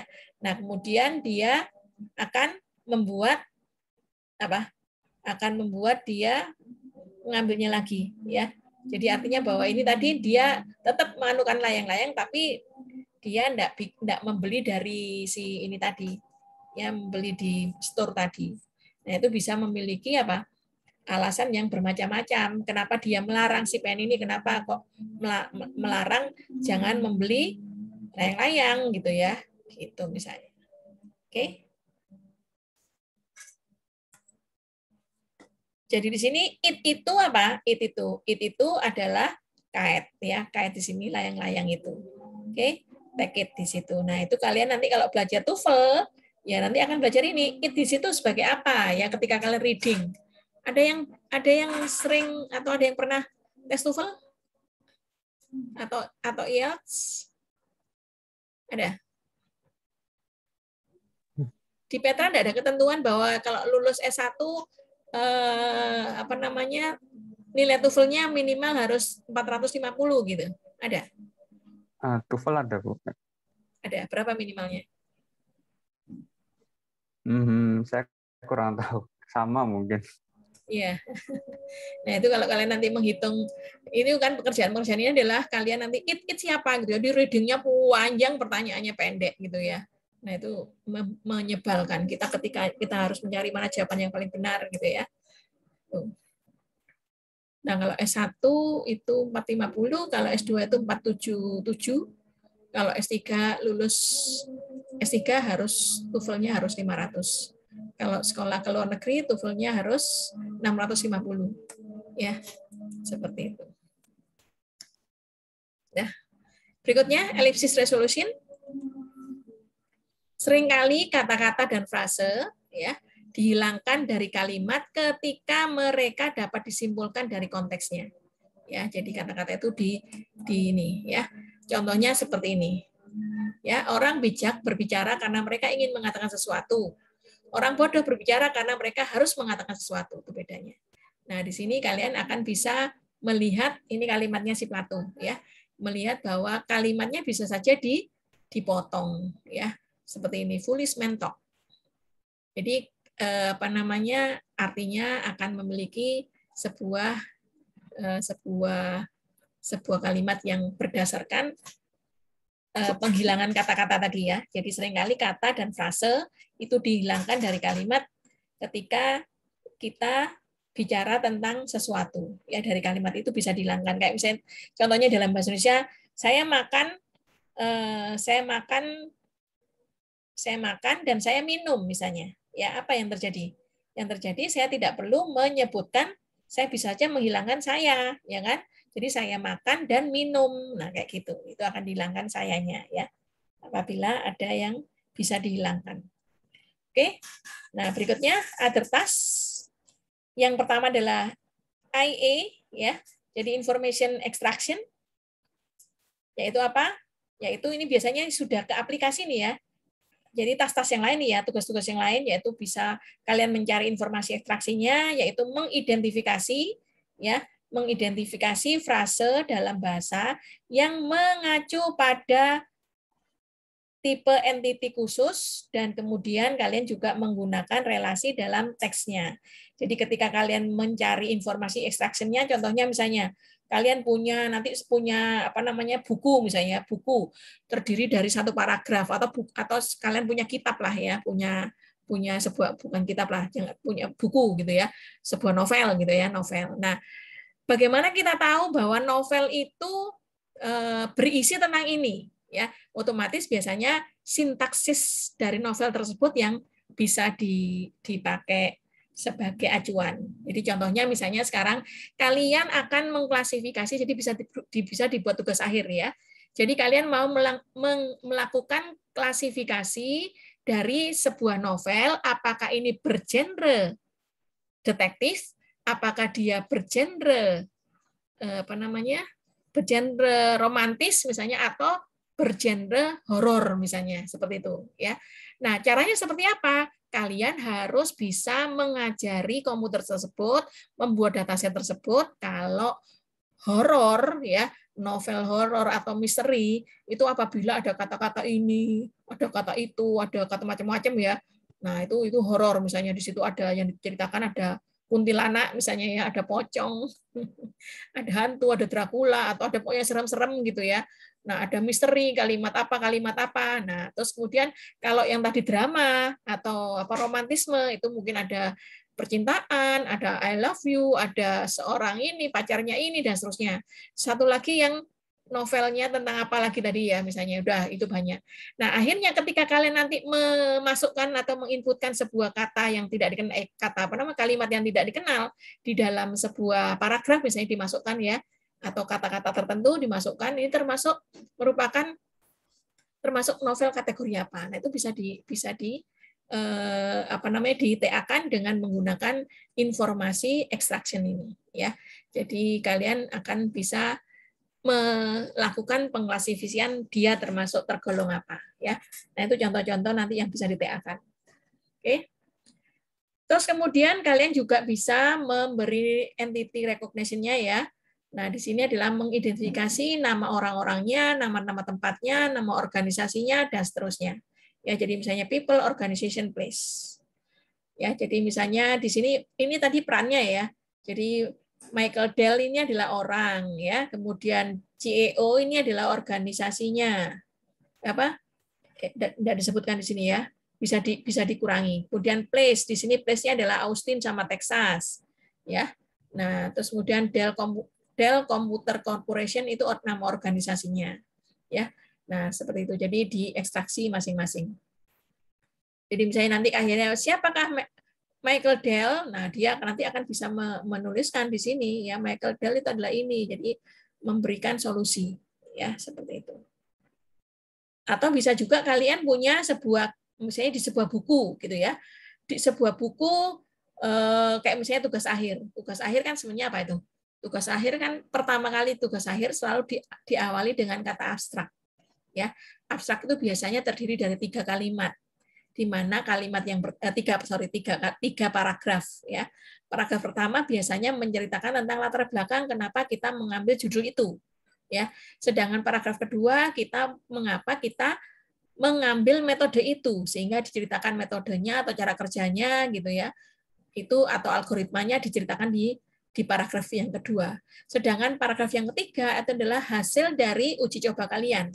Ya, hasil dari eksperimen kalian itu seperti apa hasil outputnya itu di paragraf ketiga. Nah, dengan kalian membuat sebuah abstrak yang benar, maka ketika kalian nanti apa namanya seluruh tugas akhir di Petra itu dijadikan satu, terus kemudian kalian akan memilah-milah sehingga tahu bahwa kalau misalnya kalian mengambil tentang NLP gitu ya, saya mau tanya ada software yang menanyakan bahwa kira-kira abstraknya siapa yang apa namanya yang membuat tugas akhir tentang NLP. Maka kalau seandainya abstrak itu menjadi input ya, jadi datasetnya, nah nanti akan terbaca. Oh si ini akan bisa terbaca. Siapa saja, dokumen mana saja yang membahas tentang NLP kayak gitu ya. Seperti itu. Makanya kenapa ketika kalian membuat abstrak itu harus benar penulisannya karena abstrak itu nanti dengan sendirinya ketika kalian buku tugas akhir kalian itu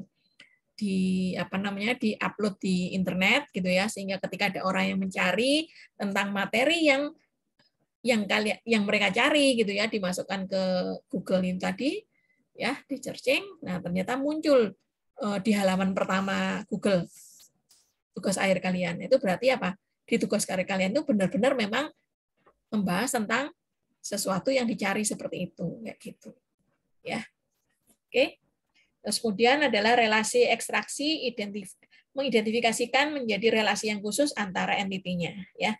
Jadi yang dilihat adalah entity-entity-nya. Oke. Itu contohnya ini tadi Michael Dell is the. Jadi is the-nya itu sendiri ya. Kemudian CEO of Dell ini menjadi organization tadi. Ya.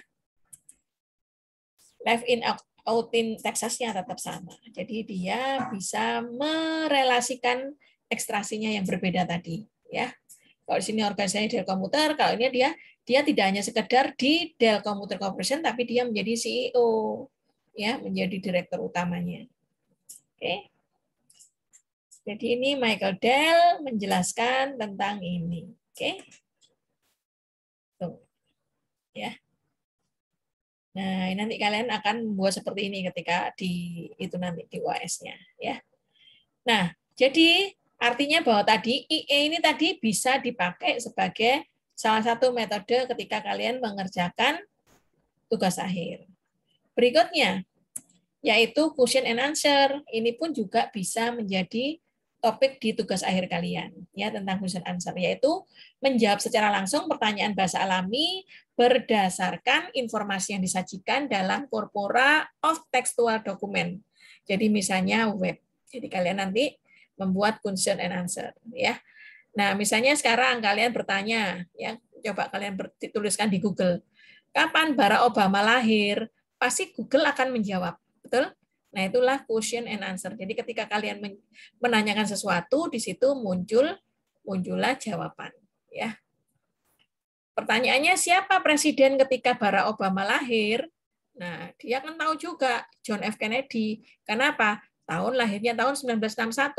1961 pada saat itu presidennya siapa? Nah, kayak gitu. Ya. Kayak misalnya zaman cerita dongeng itu apa? Cerita dongeng. Kalian Putri Salju tahu? Putri Salju kan ada cermin ajaib gitu ya. Nah, itu ada si ratu yang jahat tadi. Ratu yang jahat tadi nanyakan, apa, hai cermin ajaib, siapa yang paling cantik di dunia gitu ya. Nah, selama si Putri Salju itu masih hidup, ya dia ngomong Putri Salju yang apa namanya yang paling cantik di dunia. Nah, yang terjadi apa? Ratunya marah. Siapa yang dimarahi? Cerminnya ya. Padahal cerminnya kan tidak salah. Dia kan menceritakan apa adanya, apa yang ada di dalam database si cermin ajaib itu, kayak gitu ceritanya ya. Itu cerita dongengnya. Nah, gitu. Jadi ketika si Putri Salju dibunuh, yang terjadi apa yang terjadi? Begitu dia tanya lagi pada cerminnya, siapa yang paling cantik di dunia? Nah, sementara masih jadi misteri ya karena belum tahu, karena mungkin pengetahuannya si cermin ajaib tadi tidak sampai ke seluruh dunia. Tadi mungkin radiusnya tertentu gitu ya. Nah, radius tertentu. Tapi begitu dia sudah mencapai radiusnya, dia bisa membaca bahwa ternyata masih hidup ya si Putri Saljunya. Tapi ketika dia tidak bisa tahu radiusnya si Putri Salju, dia mengatakan ya ratu yang paling cantik di dunia gitu. Seneng ratunya, padahal ternyata begitu pengetahuannya tambah banyak ya, jadi learningnya si cermin ajaib tadi semakin banyak. Nah, akhirnya dia tahu posisinya si Putri Salju di mana. Begitu si ratunya tanya, di manakah ini? Di manakah? Siapakah yang paling cantik di dunia? Ternyata cerminnya menjawab lagi si Putri Salju karena dia mesinnya sudah belajar banyak ya. Mungkin kalau di dalam cerita itu dia radiusnya semakin berkembang. Nah, sehingga tahu posisi posisi mungkin cermin ajaibnya belajar sama Google Map ya, posisi Putri Saljunya ada di mana. Nah, seperti itu. Ya, itu cerita dongengnya. Jadi cerita dongeng ternyata apa? Ya, ternyata ada NLP-nya juga kan. Seperti itu ya. Nah, berikutnya adalah berapa presiden ya? Presiden ketika Barack Obama lahir itu sudah ada berapa presiden gitu ya. Nah, dia pasti tahu, bisa jawab 9 kayak gitu. Ya, coba aja nanti kalimat-kalimat ini kalian cari di Google ya. Dia menjawabnya apa. Oke. Nah, berikutnya text summarization. Ini pun juga bisa dipakai untuk NLP. Jadi saya beberapa bimbingan saya dari Petra juga ada text summarization ini, yaitu meringkas teks ya. Jadi dia text summarization-nya yang dipakai adalah apa? Yang dipakai adalah isian kuesioner pada saat kalian setelah kuliah selesai kan membuat apa? Membuat text summarization, membuat apa namanya? Kuesioner kan untuk menilai dosen-dosen. Nah, dia ngambil di jaminan mutunya sana, di lembaga jaminan mutu untuk mengambil data dari mahasiswa-mahasiswa yang menulis kuesioner itu ya, diambil sama dia ya. Akhirnya begitu kan ada kalimat tapi ini yang diambil adalah bukan yang dari isian mahasiswa ya, tapi dari tentang keberadaan unit-unit di Petra. Jadi contohnya misalnya ada unit keamanan, ada unit kebersihan misalnya ya. Jadi ada komponen-komponen di sana, sehingga dari yang sudah ini tadi ketika ada kalimat yang menuliskan bahwa toiletnya kotor gitu ya, toiletnya kotor misalnya. Nah, apa yang terjadi? Yang terjadi text summarization-nya apa? Dia langsung menuju kepada masuk ke apa? outputnya, masuk ke bagian unit kebersihan. Ini loh ada komplain kayak gitu. Jadi dia tax amortization-nya adalah menggolongkan dia masuk ke dalam sistemnya si kebersihan. Misalnya sekarang adalah, oh dosen-dosennya cantik-cantik atau dosennya cakep-cakep misalnya. Nah itu kira-kira masuk ke mana gitu ya? Masuk ke apa namanya? Masuk ke unit yang mana gitu ya. Nah, kalau kalian melihat cantik sama cakep, mungkin enggak usah perhitungan, tapi di situ ada kalimat dosen gitu ya. Oh, kalau dosen berarti masuk ke akademik misalnya kayak gitu. Oke, paham ya? Nah, itu adalah bentuk tax summarization. Kalau TA saya kemarin TA bimbingan saya namanya Gunawan. Ya. Dia membuat tax summarization. Oke, membuat ringkasan pendek dari dokumen atau artikel yang lebih panjang. Contohnya misalnya saya punya kalimat artikelnya seperti ini gitu ya. Nah, ini adalah apa namanya? Yang diberi warna hijau ini adalah nama-nama yang ada di dalam artikel ini. Nah, ini nanti bisa saja menjadi apa? Kalau misalnya ada kaitannya dengan question answer tadi, ya, ini juga bisa menjawab ketika ada artikel yang diberikan seperti ini. Ya. Gitu. Sehingga dari kalimat tax summarization ini apa yang bisa diringkas ya dari artikel ini ya nanti akan ada metode tersendiri ya nanti di akhir tugas akhir di akhir mata kuliah ini ada contoh-contoh untuk metode yang digunakan. Jadi kalau kalian melakukan tax summarization, metode apa yang cocok kayak gitu ya. Itu untuk ketika nanti di tugas akhir kan. Oke. Jadi sekarang kalau saya punya artikel seperti ini tadi, maka yang terjadi apa? Yang terjadi ringkasannya adalah apa? Senator Barack Obama ya mendeklarasi presumptif demokratik presiden nomini. Ya, jadi dia akhirnya meringkas bahwa ini adalah ini, ya seperti itu. Itu ringkasannya. Nah, orang membaca ringkasan itu sama seperti ketika misalnya kalian membaca koran ya. Jadi koran itu juga bisa dijadikan datasetnya untuk text summarization ini ya. Jadi mencari apa? Mencari headline-nya. Jadi contohnya misalnya kalian membaca headline ya. Misalnya sekarang kuliah di Petra semester ini adalah dilakukan secara daring gitu ya. Nah, kalian otomatis membaca judulnya saja sudah tahu ya. Oh, itu ada namanya Universitas Petra, di situ ada perkuliahan dan perkuliahannya tidak dilakukan secara luring atau secara offline tapi dilakukan secara online misalnya. Akhirnya tanpa membaca isi artikelnya di koran tersebut dengan membaca judul headline-nya tadi sudah tahu apa ininya. Nah, sama seperti itu. Jadi summary ini merupakan salah satu hasil headline dari sebuah artikel. Ya, seperti itu. Nanti pada waktu kalian UAS itu sama. Saya punya kalimat seperti ini.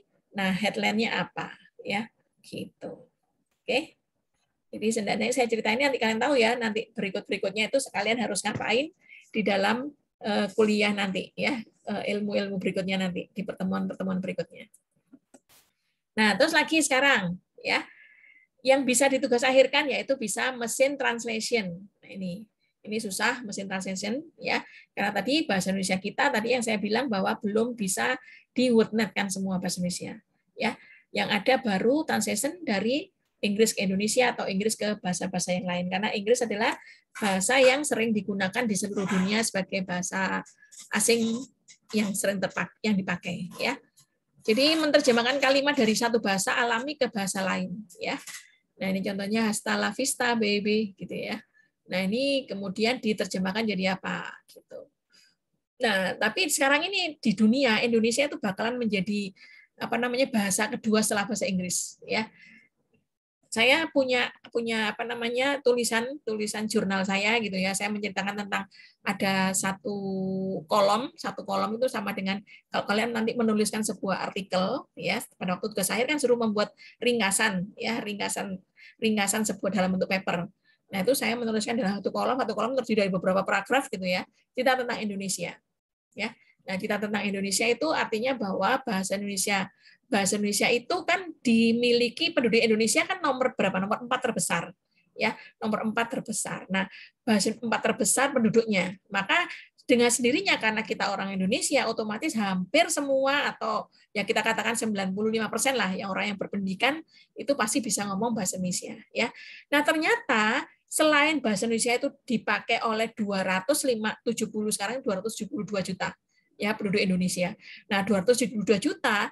Terus kemudian di Australia, kalau kalian pernah ke Australia ya, di beberapa perguruan tingginya itu ada mata kuliahnya bahasa Indonesia. Sama seperti kita, kalian ngambil mata kuliah ada bahasa Indonesia, juga ada bahasa Inggris ya, mungkin ada bahasa Jerman pada waktu kalian SMA dan seterusnya kan. Nah, di Australia itu ada pelajaran khusus bahasa Indonesia. Bahkan ada jurusan bahasa Indonesia juga ada. Ya kayak sekarang kalian jurusan teknik informatika. Di Australia itu juga ada jurusan bahasa Indonesia. Gitu. Jadi jangan kaget kalau banyak bule sekarang itu pinter bahasa Indonesia karena dia memang mengambil bidang bahasa Indonesia ya. Di Thailand pun juga ada sekarang. Bahkan banyak orang Thailand belajar bahasa Indonesia supaya bisa datang ke Indonesia. Nah, contohnya tadi itu kalau kalian misalnya cuma saya enggak pernah saya pernah nonton sekali gitu ya, dangdut, tahu dangdut. Saya paling enggak suka. Ada seorang Thailand kan? Pernah dengar Liga dangdut? Ada yang pernah lihat? Itu ada seorang presenternya dari Thailand. Nah, ternyata dia fasih sekali ngomong bahasa Indonesia. Ya, karena kenapa lo? Kamu kok bisa bahasa Indonesia gitu ya? Ya saya belajar belajar di mana? Di Thailand itu ada pelajaran bahasa Indonesia. Nah, seperti itu. Ya, banyak sekali sekarang orang-orang luar negeri itu yang belajar bahasa Indonesia. Karena Indonesia itu adalah pangsa pasarnya mereka. Dia jual produk, jual HP, dilempar semua ke Indonesia pasti ada yang beli. Jual apapun pasti di Indonesia. Bagaimana caranya supaya dia bisa jualan ke Indonesia? Ya tadi itu, dia bisa berkomunikasi dengan orang Indonesia. Dengan cara apa? Mempelajari bahasanya. Gitu ya. Nah, sementara orang kita sendiri terlena dengan bahasa Indonesia dan bahasa Indonesianya justru tidak dihargai oleh orang Indonesia sendiri gitu ya. Jadi dia merasa orang Indonesia merasa paling pinter kalau sudah bisa bahasa Inggris gitu ya. Padahal orang Inggris sekarang ini pengen belajar bahasa Indonesia gitu ya. Oke, ya itu sebaliknya. Ya. Nah, jadi machine translation itu adalah bisa aja terjadi ambiguitas sintaksis dan semantik. Jadi sintak dan semantiknya bisa ambigu, maka harus diselesaikan dengan benar untuk terjemahan yang benar. Contohnya itu misalnya ya. John plays the guitar. Nah, itu bisa saja John toca la guitar. Itu pakai bahasa yang lain ya. John plays soccer. Nah, ini John shoots of football. Nah, itu bahasa Spanyol atau bahasa apa? Ya. Nah, ini untuk menerjemahkan ya. Jadi bahasa Inggris diterjemahkan ke bahasa yang lain ya. Kalau diterjemahkan dalam bahasa Indonesia ya John bermain gitar dan seterusnya. John bermain sepak bola. Ya. Nah, kalau sebuah cerita apokrif, ya itu adalah sistem mesin translation awal yang memberikan hasil berikut saat menerjemahkan dari bahasa Inggris ke bahasa Rusia, kemudian kembali ke bahasa Inggris lagi. Ya, jadi seperti itu. Sama seperti kalian kalau menggunakan Google Translation ya, kalian dulu pada waktu saya membuat paper, saya kebetulan waktu membuat paper saya ada di Jepang, ya, di Jepang 1 semester. Nah, sementara saya harus menerbitkan paper itu gitu ya. Jadi terus kemudian saya harus diuji sama sensei saya ya, sama apa profesor saya di sensei itu guru besar ya atau profesor. Nah, itu di mana? Di TUT, Tokyo University. Nah, saya menulis gitu ya, menulis bahasa Indonesianya dulu gitu ya.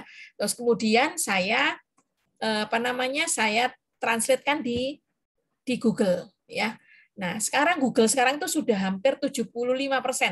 Itu sudah bagus. Tapi kalau awal-awal dulu itu masih kacau balau ya.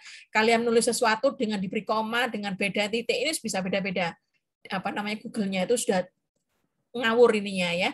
Antara misalnya saya makan sama makan saya itu sudah tidak ada bedanya ketika zaman dulu. Sekarang Google sudah tambah pinter ya membuat translate-nya.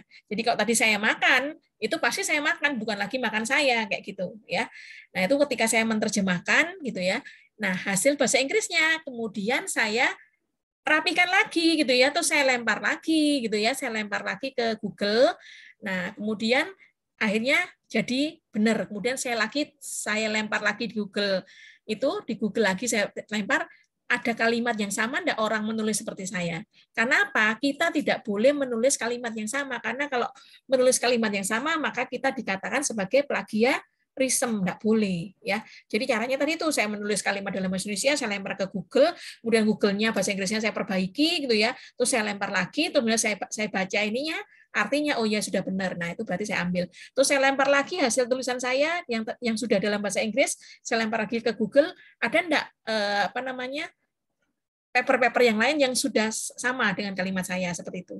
Ya. Jadi artinya apa ini? Artinya kita harus membuat paraphrasing. Ya, parafrase. Apa itu parafrase?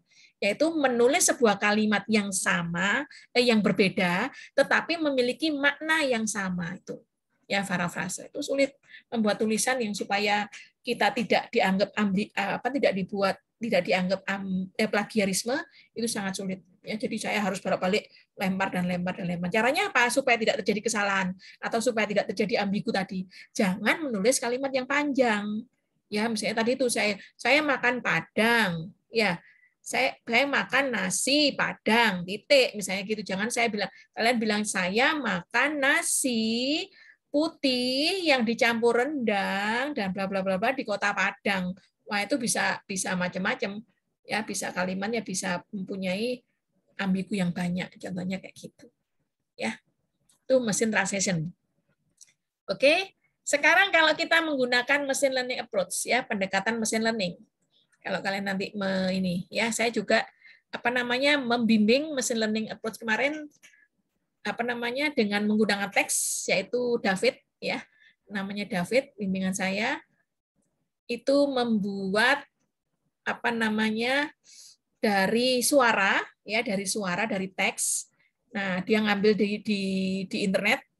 Nah, terus teks tadi itu kemudian diterjemahkan dalam bahasa Indonesia, ya. Akhirnya hasilnya dari apa? Dari sebuah suara menjadi teks. Jadi speed to text, ya, speed to text. Kalau dari text to speed berarti dari sebuah kata kemudian menjadi ucapan. Nah, itu saya, ya, disertasi S3 saya adalah saya menuliskan sebuah kalimat gitu ya.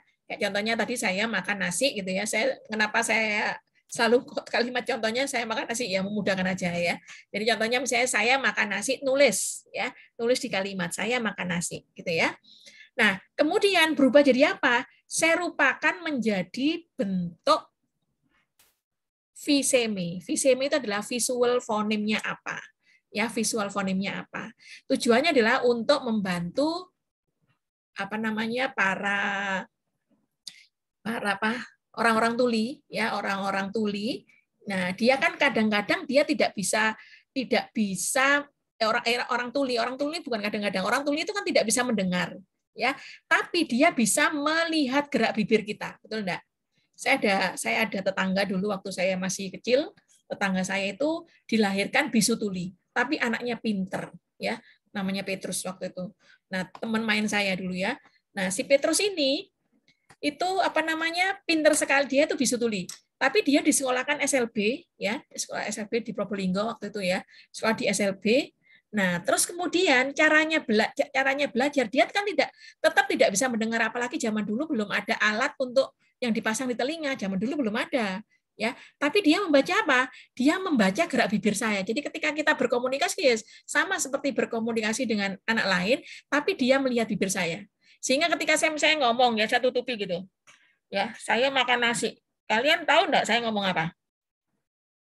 Tahu ya, saya makan nasi karena kalian mendengar. Nah, si Petrus tadi enggak bisa, begitu saya tutupi gini, ya dia tidak mendengar apa-apa. Ya seperti tadi anjing tadi mendengarkan bla bla bla tadi, ya, karena dia butuh gerak bibir. Nah, itu tadi. Kalau saya dari teks, inputnya teks, outputnya adalah merupakan visualisasi dari bentuk mulut, ya. Seperti itu namanya viseme, visual phoneme. Itu disertasi saya. Nah, bimbingan saya yang David ini, anak Petra ini, yang menggunakan machine learning, ada suara, tapi kemudian saya buat teksnya. Jadi kayak sekarang ini apa? Kayak kalian WA sudah ada ya, WA kalian ngomong itu sudah dia bisa ngetik sendiri. Nah, dia membuat seperti itu. Ya, dia membuat seperti itu. Oke? Nah, tapi bukan banyak ininya ya. Dia akhirnya memang sangat sulit. Kenapa? Karena dia harus mengumpulkan suara-suara dari berita-berita ya. Jadi dia dari radio-radio itu dikumpulkan semua. Ngambil dataset, mencari dataset suara, terus habis gitu dia ini kan ya dituliskan akhirnya apa? muncul muncul apa namanya teksnya kan dalam waktu real time ya. Muncul teksnya itu udah hitung akhirnya muncul ini loh kalimat yang disampaikan gitu. Kadang-kadang kan orang ngomong kayak saya ngomong atau kalian ngomong gitu ya, itu kan bisa saja apa namanya teksnya muncul kan bisa beda-beda kan, betul nggak? Ya bisa saja salah. Kayak contohnya saya misalnya WA ngomong bisa aja tertulis loh. Kok yang ditulis lain dengan kalimat saya karena saya tidak jelas dalam menyebutkan kata-kata yang seharusnya saya sebutkan tadi. Ya itu tadi. Itu salah satu contoh yang tugas akhir bimbingan saya waktu di Petra ya. Jadi dia diambil dari berbagai macam suara kemudian dikeluarkannya dalam bentuk teks ya. Kalau saya dari teks saya munculkan dalam bentuk ini ya, dalam bentuk visualisasi. Gitu. Jadi sekarang ada pendekatan tradisional, rasionalis untuk pemrosesan bahasa membutuhkan spesialis manusia untuk menentukan dan memformalkan pengetahuan yang diperlukan. Ya, nah otomatis di sini harus ada apa? Ada mesin pembelajaran ya supaya akhirnya dia tahu tadi bahwa ini artinya apa, ini pengetahuannya apa namanya memiliki selain tadi tata tulisnya apa juga mempunyai makna apa. Oke, rekayasa pengetahuan manual itu sulit, memakan waktu dan terjadi banyak kesalahan mungkin ya. Jadi aturan dalam bahasa memiliki banyak pengecualian dan penyimpangan. Jadi contohnya di sini ada di All Grammar Lea ya. Edward Sapir tahun 1921. Sistem yang dikembangkan secara manual itu mahal untuk dikembangkan dan kemampuannya terbatas dan rapuh atau tidak kuat ya. Maka dibutuhkan machine learning approach ya. Di sini menggunakan metode mesin learning secara otomatis untuk memperoleh pengetahuan yang diperlukan dari teks korpora. Nah, korpora di sini adalah apa? Seperti kamus ya, kumpulan dari apa namanya?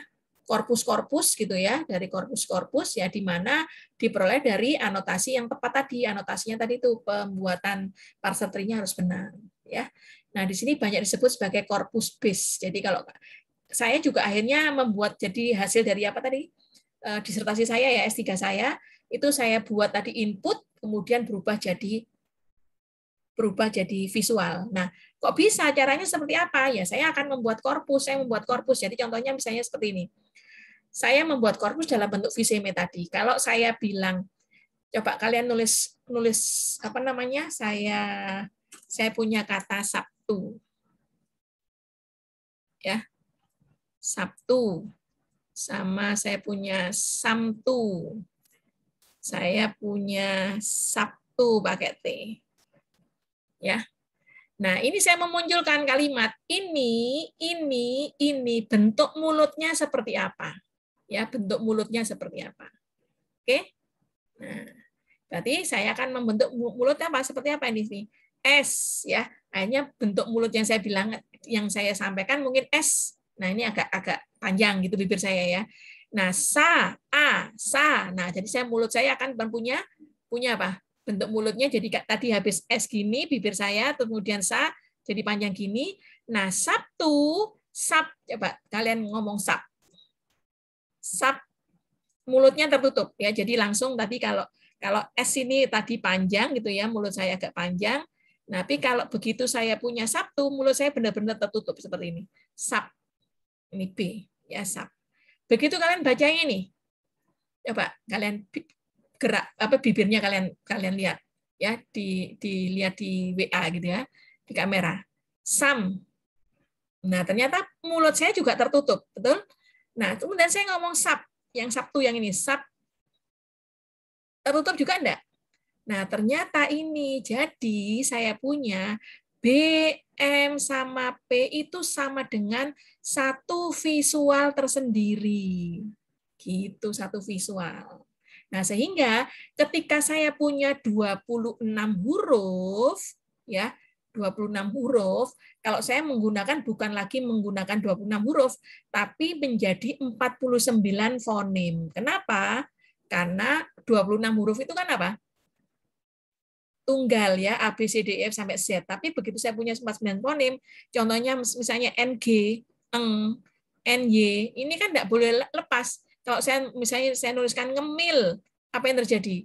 Ya saya tidak punya N gemil, kan tidak gitu, tidak bacanya. Tapi nge, eng, ya nyanyi gitu ya. Saya kan tidak ngomong en, yan, yi, enggak kan, tapi nyanyi. Nah, seperti itu. Ini satu fonem tersendiri gitu ya, ng, ny. Terus kemudian lagi syukur misalnya. Ini adalah satu fonem gitu, meskipun terdiri dari 2 huruf ya, syukur. Contohnya misalnya sebagai TS misalnya ya. TS apa contohnya TS? Apa contoh TS ya? Atau AH, apa KH misalnya KH. Ya, KH. Contohnya apa? Misalnya namanya Ahmad. Nah, kan dibaca bukan Ahmad kan, bukan gitu ya, tapi Ahmad. Nah, itu. Ini adalah satu fonem tersendiri. Nah, sehingga 26 huruf ditambah dengan 23 yang double ya, yang double seperti ini namanya diftong. Ya, namanya diftong. Diftong itu adalah penulisan ini. Kalau kalian nanti mau mempelajari tentang apa namanya NLP, ini banyak istilah-istilah dalam bahasa ya yang harus dipelajari.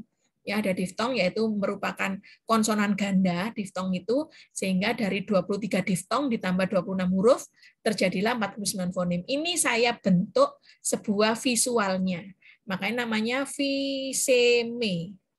Ya, yaitu visual, V-nya adalah vis-nya visual, M-nya dari kata foneme. Nah, ini kan fonem, bahasa Inggrisnya foneme. Nah, disingkat ini visual foneme ya. Disingkat viseme. Jadi saya punya akhirnya dari 49 fonem tadi itu, saya punya bentuk bibir hanya sebanyak 13 bentuk bibir saja. Gitu ya. Nah, terus kemudian lagi saya oleh profesor saya di ITS, saya tidak boleh hanya sekedar Bu, enggak Bu, jangan Bu, enggak hanya sekedar Ibu menuliskan bahwa oh ini bentuk bibirnya ini ya. Nah, orang tuli, buta tuli itu kan tidak mendengar kita bahwa kita katakan kita ngomong sedih atau kita ngomong senang gitu ya. Yang taunya hanya sekedar gerak mulut. Contohnya misalnya tadi saya makan gitu kan berarti senang. Tapi kalau saya misalnya saya makan misalnya ya, nah itu kan berarti nadanya nada marah, betul enggak? Nah, harus ada emosi, Bu. Jadi saya kemarin ditambah lagi tentang belajar emosi ya. Emosinya apa? Emosi itu yang saya ambil hanya berapa bentuk? Hanya 7 plus 1 ya. Sorry. 6 plus 1 jadi sama dengan 7. Saya pelajari hanya 7 ekspresi. Yaitu ada ekspresi marah, ada ekspresi sedih ya. Sedih terus set ya. Ada ekspresi jijik ya. Ada ekspresi jijik, ada ekspresi senang, happy gitu ya. Nah, dan seterusnya. Jadi ada 6 ditambah 1, satunya itu netral. Nah, itu akhirnya apa? Saya munculkan ketika tadi saya ngomong Sabtu, tadi bentuknya berarti pertama adalah mulutnya, ini katakan mulut saya nih ya, Sabtu gitu, tambah tu, ya T, et itu gini ya, et itu berarti mulutnya ada lidah di sini ya. Lihat kan, kalian coba ngomong et. Nah, ada T di sana. Nah, itu terus kemudian ada U berbentuk mulut. Jadi muncullah seperti ini, Sabtu deretan ini ya. Untuk membantu terus ditambah dengan ekspresi. Jadi kalau sedih, saya langsung Sabtu gitu ya. Kalau misalnya senang Sabtu. Nah, itu akhirnya mata alis kan ikut bergerak kan. Nah, itu akhirnya saya visualisasi saya selain gerak mulut saya itu nanti akan dimunculkan plus emosinya. Ya, seperti itu. Oke. Ada yang ditanyakan? Nah, jadi sekarang kita itu adalah machine learning. Jadi bagaimana kalian memberikan pembelajaran kepada si komputer tadi ya. Oke. Tuh, saya ini yang berhubungan apa yang saya ceritakan ini berhubungan dengan ke depannya kalau seandainya kalian membuat tugas akhir yang berhubungan dengan apa namanya NLP ini. Oke. Nah, jadi saya membuat korpus tadi itu, korpus saya adalah saya tuliskan. Pertama katakan tadi Sabtu, ya Sabtu. Cara nuliskannya seperti apa dulu? Saya buat korpusnya. Sabtu itu berarti saya punya, ini katakan saya punya kalimat ya. Jadi kalau diturunkan itu saya punya kalimat, sentence ya. Dari kalimat itu saya bagi lagi pecah jadi kata. Jadi kayak misalnya tadi saya makan nasi atau hari ini hari Sabtu misalnya ya, maka saya harus bisa punya hari, nah spasi, ya ini, spasi, terus kemudian Sabtu, ya sehari ini Sabtu misalnya. Nah, kemudian titik, nah itu artinya saya akan punya katanya adalah hari, katanya ini, dan katanya Sabtu. Dari kata, kemudian saya buat suku kata atau syllable tadi, yaitu misalnya Sabtu, saya punya sub, strip to, gitu ya. Nah, sekarang dari Sabtu, hanya saya munculkan bentuk apa? Bentuk tadi mulutnya S sama A, ya S, A sama B, itu Sabtunya.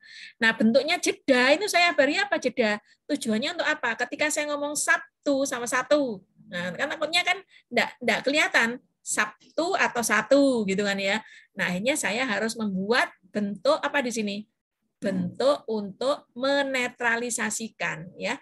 Contohnya istilahnya menetralisasikan adalah ada sebuah bentuk mulut untuk mengatakan ada sebuah jeda sedikit di sini.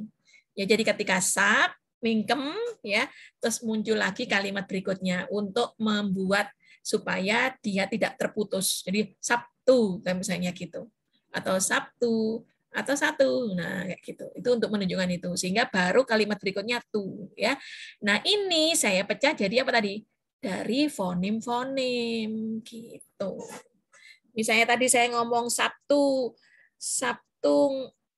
ngemil, misalnya tadi ya ngemil, maka di sini saya punya eng itu jadi satu sendiri eng gitu ya. Nah terus mil, nah ngemil itu menjadi suku kata, terus ini saya ciptakan sebuah ini. Jadi saya apa? Korpus saya apa? Korpus saya adalah menjadikan tadi perkata akhirnya menjadi perfonim. Perfonim akhirnya saya buat visualisasi fonimnya gitu. Ya, korpus saya bentuknya gitu. Ya, itu korpusnya. Atau bisa juga kalian pendekatannya dengan menggunakan statistik. Ya, jadi metode statistik learning ini pertama kali diterapkan pada speech recognition pada akhir tahun 70-an dan menjadi pendekatan dominan pada tahun 80-an. Dan sekarang pada tahun 90-an justru statistical training approach ini berkembang dan mendominasi hampir semua bidang NLP. Maka tadi saya katakan bahwa ketika nanti mana yang paling benar apabila memiliki probabilitas terbesar dalam hal ini nanti, ya, karena kita tidak bisa mengklaim mana yang paling benar, mengklaim bahwa ini yang benar, yang lain salah, tidak bisa. Kita akan membuat banyak alternatifnya, ya, itu belajar di dalam statistical training nanti. Oke, maka nanti perhitungannya adalah menggunakan perhitungan statistik atau probabilitas saja, ya. Statistik kan sebenarnya banyak macamnya, ya, tapi yang diambil adalah probabilitas. Oke, jadi contohnya di sini machine learning approach-nya adalah ada manually noted training corpora. Jadi yang tadi ditandai-tandai tadi ya, sudah ditandai post tagging-nya. Nah, terus kemudian menggunakan machine learning, kemudian menggunakan linguistic knowledge ya, dan akhirnya dapatlah NLP. Jadi ada barisan, ada teks-teks ya, bahan-bahan teks-teksnya, terus kemudian akhirnya jadilah NLP system ya. Sehingga kita akan memiliki teks yang sudah dianotasi secara otomatis. Ya, seperti itu. Oke, ini pendekatan dengan menggunakan machine learning. Jadi keuntungan menggunakan machine learning itu apa? Sebelah besar teks elektronik sekarang sudah tersedia. Ya, membuat anotasi korpora lebih mudah dan membutuhkan lebih sedikit keahlian daripada teknik pengetahuan manual. Ya, jadi kalian tidak perlu susah-susah. Learning algoritmanya telah berkembang untuk dapat menangani sejumlah besar data dan menghasilkan pengetahuan probabilitas yang akurat. Jadi tujuannya kan supaya mendapatkan semirip mungkin atau similarity-nya adalah yang terbagus ya. Nanti kan juga akan menghitung similarity dokumen. Terus pengetahuan probabilistik yang diperoleh memungkinkan pemrosesan yang kuat yang menangani keteraturan linguistik serta pengecualiannya ya. Itu keuntungan dari machine learning. Jadi machine learning nanti sudah ada banyak cabang ilmunya ya, ada deep learning, ada terus kemudian dibagi-bagi lagi sampai akhirnya kalian ada metode CNN ya, ada metode macam-macam selain CNN. Oke. Nah, berikutnya jadi sekarang secara garis besar riset pada bidang penelitian NLP ini apa saja? Tadi yang sudah saya jelaskan ya, ada QA, ada text summarization, ada machine translation ya. terus kemudian ada speed recognition, ada document classification, ada chatbot, ada stemming atau lemmatization ya. Nanti dari riset-riset ini tadi kalian nanti akan saya berikan topiknya tentang apa. Nah, kemudian kalian akan saya suruh untuk membuat programnya, membuat bukunya ya, yang sederhana saja, boleh ngambil dari cuplikan-cuplikan beberapa beberapa coding dari beberapa orang ya yang sudah ada, terus kemudian kalian buat laporan tertulisnya, itu project di akhir nanti ya. Mulailah pikirkan, jadi kalau misalnya grup nanti tadi ya, grupnya ada maksimum 2 karena orangnya sedikit ya kalian boleh sendirian atau boleh bergabung ya. Tapi lebih baik kalau bisa 2, sekitar 2 ya. Tapi kalau sampai nanti akhiri nanti jumlahnya 7 ya mungkin ada yang 2, 3 ya, 3 orang. Gitu ya. Oke. Ini tadi, ini merupakan salah satu riset ya. Jadi misalnya kalian saya suruh topiknya adalah speed recognition gitu ya. Saya sampaikan ke grup A speed recognition, maka kalian harus segera mencari speed recognition metode apa yang akan digunakan dan seterusnya. Terus langsung cari datasetnya, terus kemudian buat program sederhananya. Ya, itu tugas proyeknya. Oke. Jadi, nah, materi kita yang akan kita pelajari dalam 1 semester nanti adalah introduction-nya ini tadi. Ya.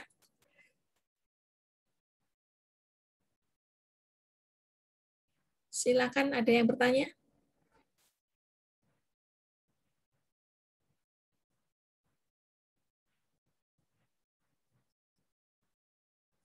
Loh, kok jadi 6 lagi? Yang satu kemana?